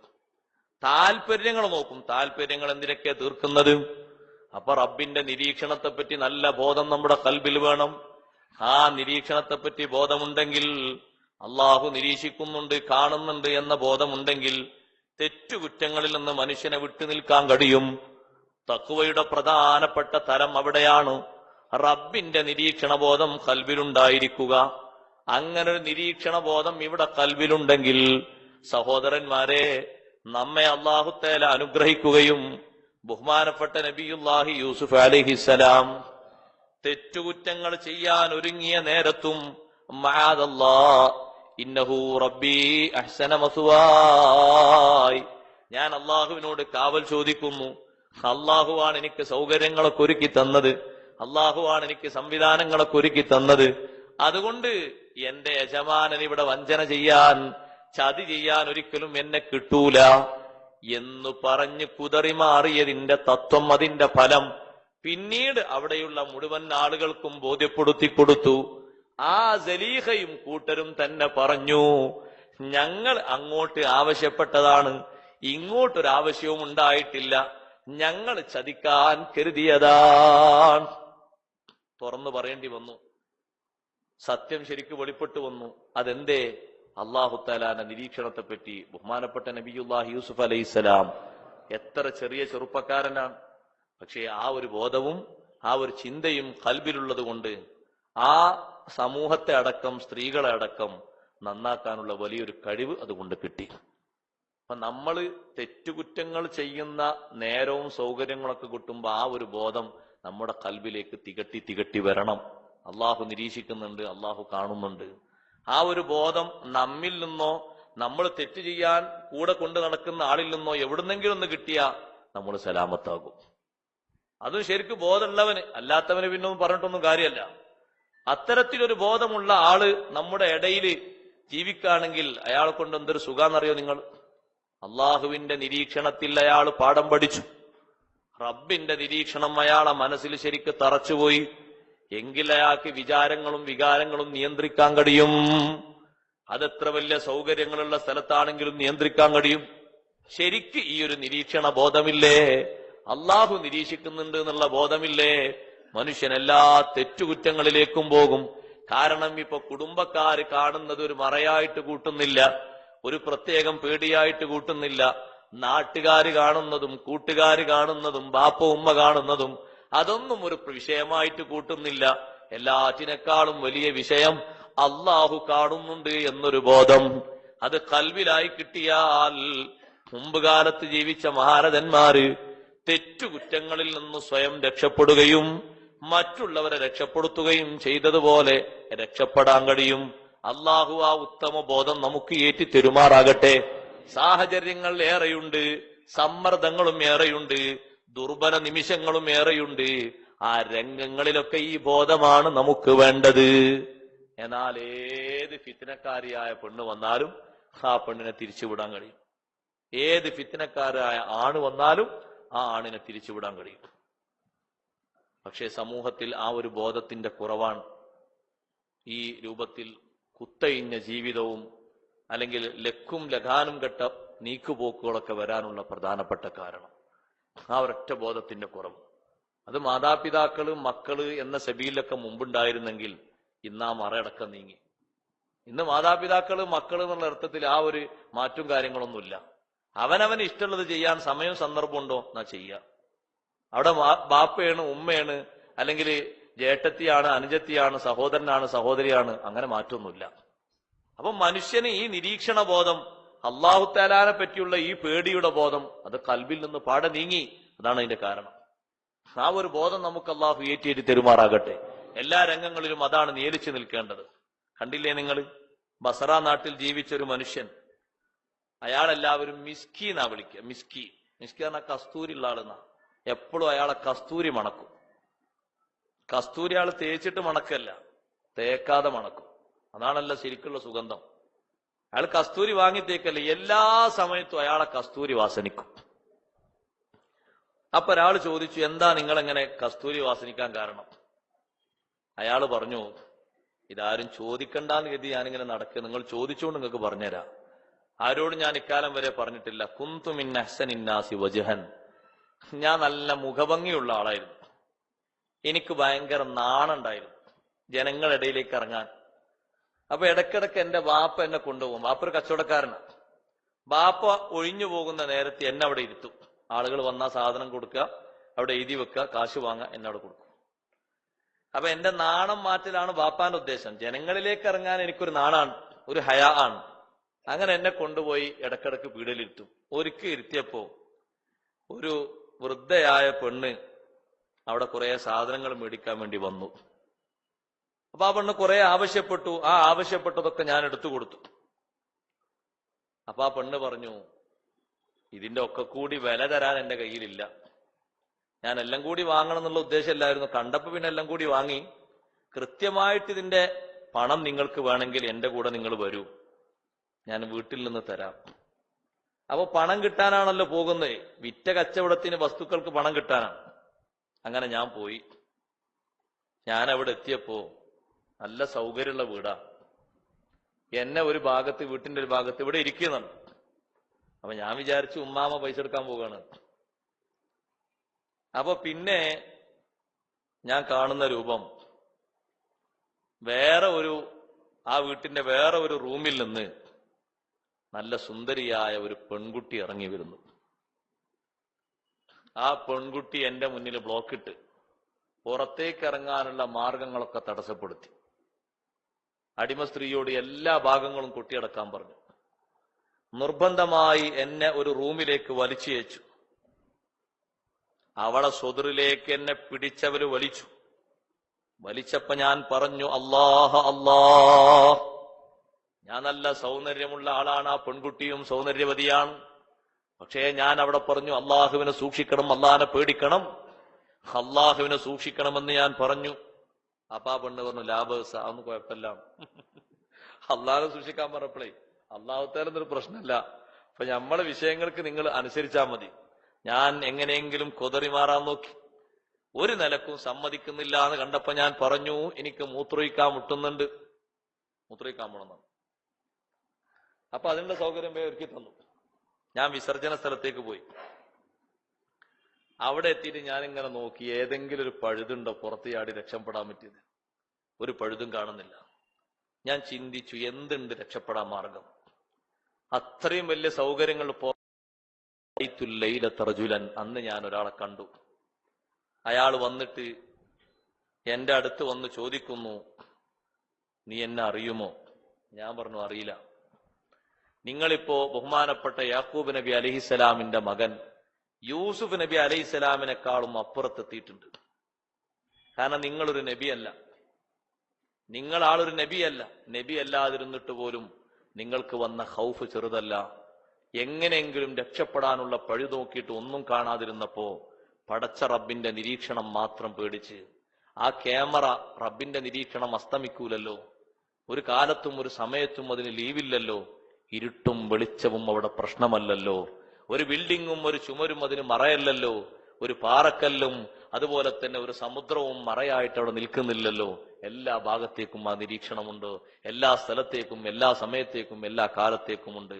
ആ ഒരു ബോധം എന്റെ കൽബിൽ ഇങ്ങനെ വന്നപ്പോ ഞാൻ ആ സമയത്ത് എന്ത് ചെയ്യണമെന്നറിയാതെ പരിഭ്രാന്തിയിലായി പേടികൊണ്ട് അവസാനം രക്ഷപ്പെടാനുള്ള മാർഗം ഇതാണെന്ന് തോന്നിയപ്പോ അത് ചെയ്യാം, വേറെ ഇനി നിർവാഹമല്ല, വേറെ ഒന്നുമില്ല.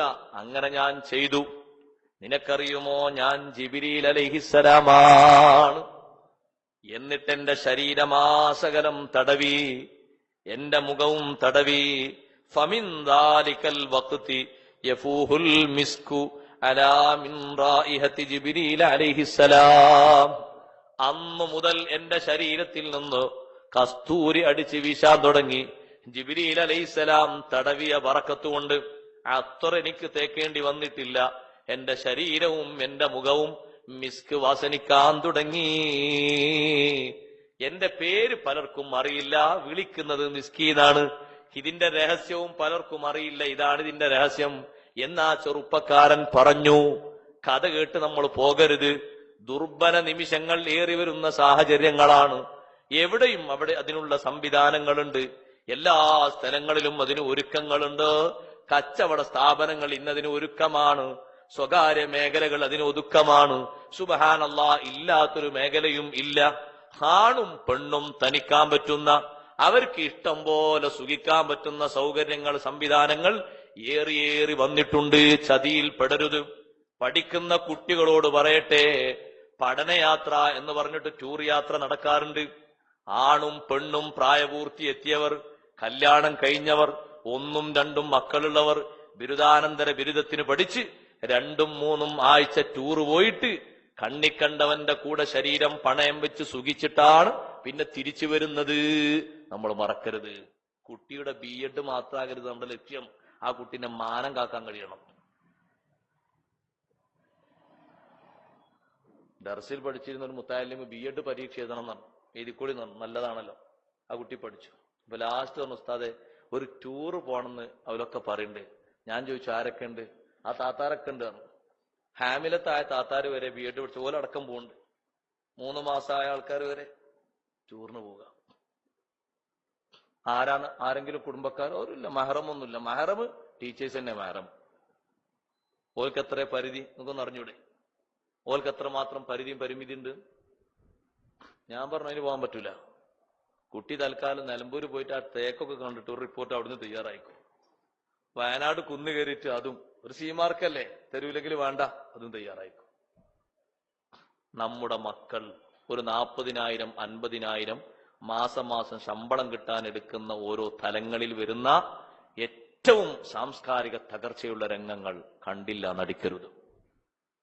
ഒരിക്കലും സംസ്കാരമില്ലാത്ത ക്യാമ്പസുകളിലേക്ക് മക്കളെ വിട്ടിട്ട് അവരെ ദുനിയാവിന്റെയും ആഖിറത്തിന്റെയും മറകൾ മുഴുവനും അന്യന് സമർപ്പിച്ചിട്ട് നമ്മൾ കല്യാണം കഴിക്കാൻ വേണ്ടി നോക്കുമ്പോൾ ഞാനൊരു പെണ്ണിനെ കണ്ടുവച്ചിട്ടുണ്ട്, ഞാനൊരാണിനെ കണ്ടുവച്ചിട്ടുണ്ട് എന്ന് പറയുന്ന ദുരന്തത്തിലേക്ക് നമ്മൾ അധപ്പതിക്കരുത്. ഇസ്ലാമിക് ഹോസ്റ്റലുകളുണ്ട്, സ്ഥാപനങ്ങളുണ്ട്. പണം 1000 ഏറിയാലും 10,000 ഏറിയാലും മക്കളെ പരിശുദ്ധി മാനിച്ച് അവിടുത്തെ പഠിപ്പിക്കാവൂ. വേറെ സ്ഥലത്തേക്ക് വിടരുത്. എങ്ങനെ ധൈര്യം പിന്നെ എനിക്ക് മനസ്സിലാകുന്നില്ല. നിങ്ങൾ ഇവിടുന്ന് ഒരു പെൺകുട്ടിനെ കൊച്ചിയിലേക്ക് എങ്ങനെ പറഞ്ഞാക്കണം എനിക്ക് മനസ്സിലാകുന്നില്ല. അവിടെ ആരാൾ? നിങ്ങളെ എളാപ്പുണ്ടോ മൂത്താപ്പുണ്ടോ? ആ കുട്ടിന്റെ കൂടെ പഠിക്കാൻ സ്വന്തം സഹോദരനുണ്ടോ? ഒരൊറ്റ കുട്ടിയില്ല. എങ്ങനെ ധൈര്യം വരുന്നത്? എന്നിട്ട് ആ കുട്ടി തിരിച്ചു വന്നു നോക്കുമ്പോ ഇവിടെ ഉള്ള ഒന്നിനും പറ്റില്ല. ഇനി സ്വർഗത്തുനിന്ന് ഒരു ഹോറിലീങ്ങൾ പെട്ട ഒരു എണ്ണം അങ്ങോട്ട് ഇറങ്ങണം. എന്താ പറ്റാത്തത്? സാമ്പിൾ നോക്കിയതൊക്കെ വേറല്ലേ? അപ്പോ അത്തരത്തിൽ പോയി പഠിപ്പിക്കുമ്പോ നമ്മൾ ആ കുട്ടിയുടെ മാനം കാക്കണം. പഠനം മാത്രം ജോലി മാത്രം നോക്കി ഇരുന്നാ പോരാ, കുട്ടിനെ മാനം കാക്കണം. മാനം കാക്കാൻ കഴിയൂലേ? ഉള്ള പഠനത്തിൽ കഴിവിന്റെ പരിധിയിൽപ്പെട്ട പരിമിതികൾപ്പെട്ട നിയന്ത്രിക്കാൻ പറ്റുന്ന സ്ഥലങ്ങളിൽ പഠിപ്പിക്കുക. അല്ലെങ്കിൽ ലെവലിട്ടൂല. അനുഭവങ്ങൾ എത്ര പറയാണ്ട് ഓരോരുത്തർക്കും. അതുകൊണ്ട് നമ്മൾ ശരിക്കും ശ്രദ്ധിക്കണം. കുട്ടികൾക്ക് അതിനുള്ള ചാൻസുകൾ, സൗകര്യങ്ങൾ നമ്മൾ ഒരുക്കി കൊടുക്കരുത്. ആ കുട്ടി തിരിച്ചു വരുമ്പോ എല്ലാം രുചിച്ചല്ലേ വരുന്നത്. നമ്മൾ പുറത്തു പോയിട്ട് മാത്രം സിദ്ധാബാദ് പറഞ്ഞോണ്ട് കാര്യമില്ല. നമ്മൾ ഓരോരുത്തരും തീരുമാനിക്കണ്ടേ? അതേ പെൺകുട്ടിയെ നിങ്ങൾ പഠിപ്പിച്ചോളൂ. വേറെ ബനാത്തുകൾ ഹോസ്റ്റലുകൾ ധാരാളമുണ്ട്. പക്ഷെ അവിടെ പോകുമ്പോൾ നമ്മളെ കുട്ടിക്കും നമ്മളെ സംസ്കാരത്തിനും ചൊർക്ക് കുറയാണ്. എല്ലാവർക്കും യഥേഷ്ടം കാണിച്ചു കൊടുക്കൂല. നിയമങ്ങളുണ്ട്. ഫീസ് ഒരു പക്ഷെ ഇവിടത്തേക്കാളും 10 രൂപ കൂടുതലുണ്ടാകും. ഒരു കാര്യം മനസ്സിലാക്കണം, ആ കുട്ടിന്റെ സാംസ്കാരിക തകർച്ചയില്ലാതെ ആ കുട്ടി പഠിച്ച് തിരിച്ചു വരും. എത്ര ആളുകൾ അതിന്റെ വേദന പറഞ്ഞ്, കുറെ ആൾക്കാർ ഇപ്പോഴാ പറഞ്ഞ് അങ്ങനെ പറഞ്ഞേക്കണ്ടില്ലേന്നു, മോനെ അങ്ങനെ പഠിക്കാൻ വിടണ്ടില്ലേന്നു. ഞാൻ അന്ന് ചിന്തിച്ചിരുന്നു, പരിസരത്തുള്ള ഏതെങ്കിലും കോളേജിൽ മാസ ഫീസ് കൊടുത്തിട്ട് വിട്ടാൽ മതിയായിരുന്നു. പിന്നെ എഴുതി കിട്ടിയപ്പോ ഏതായാലും കോട്ടയത്തല്ലേന്ന് എഴുതി വിട്ടതാണ്. പിന്നെ കല്യാണം കഴിക്കുന്നത് തനിച്ച നസ്രാനിത്തിനെ, ക്രിസ്ത്യാനിയായ പെണ്ണിനെയാണ് മുസ്ലിം ചെറുപ്പക്കാരൻ കല്യാണം കഴിച്ചു കൂടുന്നത്. അതാ ഞാൻ പറഞ്ഞു വന്നത്, ആ നിരീക്ഷണത്തിന്റെ അപ്പുറത്തൊക്കെ, ആ ബോധത്തിന്റെ അപ്പുറത്ത് സൗകര്യങ്ങളും സംവിധാനങ്ങളും വന്നതുകൊണ്ട് നമ്മൾ ശരിക്കും ശ്രദ്ധിക്കണം. നമ്മൾ നന്നായി പേടിക്കണം. അള്ളാഹു തആലാന്റെ നിരീക്ഷണം നമ്മളിലുമുണ്ട്, അവരിലുമുണ്ട്. അള്ളാഹു നമ്മളെ കാത്തുരക്ഷിക്കുമാറാകട്ടെ. പരലോകത്തുള്ള ഈ നിരീക്ഷണവും ഇഹലോകത്തുള്ള ഈ നിരീക്ഷണവും രണ്ടും നമ്മുടെ കൽബിൽ ബോധം വേണം. റബ്ബ് സദാസമയത്തും നമ്മളെ നോക്കുന്നുണ്ട് എന്നുള്ള ബോധം വേണം. നിങ്ങൾ ആലോചിച്ച് നോക്കൂ. ഇനി അള്ളാഹു തആല ഫഅമ്മൽ ഇൻസാനു എന്ന് പറഞ്ഞ മനുഷ്യന്റെ കഥ പറയാം. ദുനിയാവിൽ മൊത്തത്തിൽ മനുഷ്യന് 2 മുഖമുള്ളത്. അതാ ഇനി പറയാൻ പോകുന്നത്. നമ്മൾ നാളെ ചർച്ച തുടരും. ഇന്ന് നിങ്ങൾ നോക്കി, ഇന്ന റബ്ബക ലബിൽ മിർസാദ് എന്ന ഈ ആയത്ത് പറഞ്ഞത് സത്യസാക്ഷ്യ വചനങ്ങളൊക്കെ പറഞ്ഞ് സത്യങ്ങളൊക്കെ ചെയ്ത ശേഷം പിന്നെ പൂർവീകരുടെ കഥകളൊക്കെ ഓർമ്മപ്പെടുത്തിയ ശേഷം ഒറ്റ താക്കീതാണ് അള്ളാഹു ചെയ്തത്. ഒറ്റ താക്കീത്, രണ്ടാമത്തെ ഇല്ല. ഇന്ന റബ്ബക ലബിൽ മിർസാദ്. സൂറത്തുൽ ഫജ്റിൽ നിന്ന് അത് തന്നെ മതി നമുക്ക് ഉൾക്കൊള്ളാൻ, വേറെ അതിലപ്പുറം ഒന്നും വേണ്ട. അപ്പൊ ദുനിയാവിൽ നിരീക്ഷിക്കാൻ വേണ്ടി വെച്ച പരിധിയും പരിമിതിയും ഓർക്കണം. ആഖിറത്തിൽ നിരീക്ഷിക്കാൻ വെച്ച ക്യാമറകൾ അവിടെ മിന്നിത്തെളിയും. അവിടെ ഓരോ രൂപഭാവങ്ങൾ വരും, കിതാബുകളൊക്കെ വരും. ആ ബോധത്തോടുകൂടെ ജീവിക്കണം. അള്ളാഹു ആ ബോധം നമ്മിൽ ഈ ഏറ്റി തെരുമാറാകട്ടെ. നല്ല ആളുകൾ നമ്മൾ പെടുത്തി തെരുമാറാകട്ടെ. അൽഹംദുലില്ലാഹി റബ്ബിൽ ആലമീൻ ഹംദൻ യുവാഫി നിഅമഹു വയുകാഫിഉ മസീദ. അല്ലാഹുമ്മ സ്വല്ലി വസല്ലിം വബാരിക് അലാ റസൂലിക സയ്യിദിനാ اللهم صل وسلم وبارك على رسولك سيدنا ومولانا محمد وعلى آله وأصحاب سيدنا ومولانا محمد. അർഹമുർറാഹിമീനായ അൽമലിക്കുൽ ജബ്ബാറായ സർവാദിനാഥനായ അല്ലാഹ്, ഞങ്ങൾ ഈ ഒത്തുകൂടിയത് നീ ഖബൂലാക്കണേ റഹ്മാനെ. വിശുദ്ധ ഖുർആനിൽ സൂറത്തുൽ ഫജ്റിൽ നിന്ന് അതിന്റെ 14-ാമത്തെ സൂക്തമാണ് ഞങ്ങൾ ഇവിടെ ഓതിയത്. അതിന്റെ തഫ്സീറുകളാണ് വായിച്ചത്. നീ സ്വീകരിക്കണേ റഹ്മാനെ. അതനുസരിച്ച് ജീവിതം മുന്നോട്ട് കൊണ്ടുപോകാൻ തൗഫീഖ് നൽകണേ റഹ്മാനെ. ഞങ്ങൾക്കതിന് മാത്രം പറ്റുന്ന തഖ്വ നീ ഏറ്റിത്തരണേ റഹ്മാനെ. എല്ലാ രഹസ്യങ്ങളിലും പരസ്യങ്ങളിലും നിന്നെക്കുറിച്ചുള്ള ബോധം ഞങ്ങൾക്ക് ഏറ്റിത്തരണേ അല്ലാ.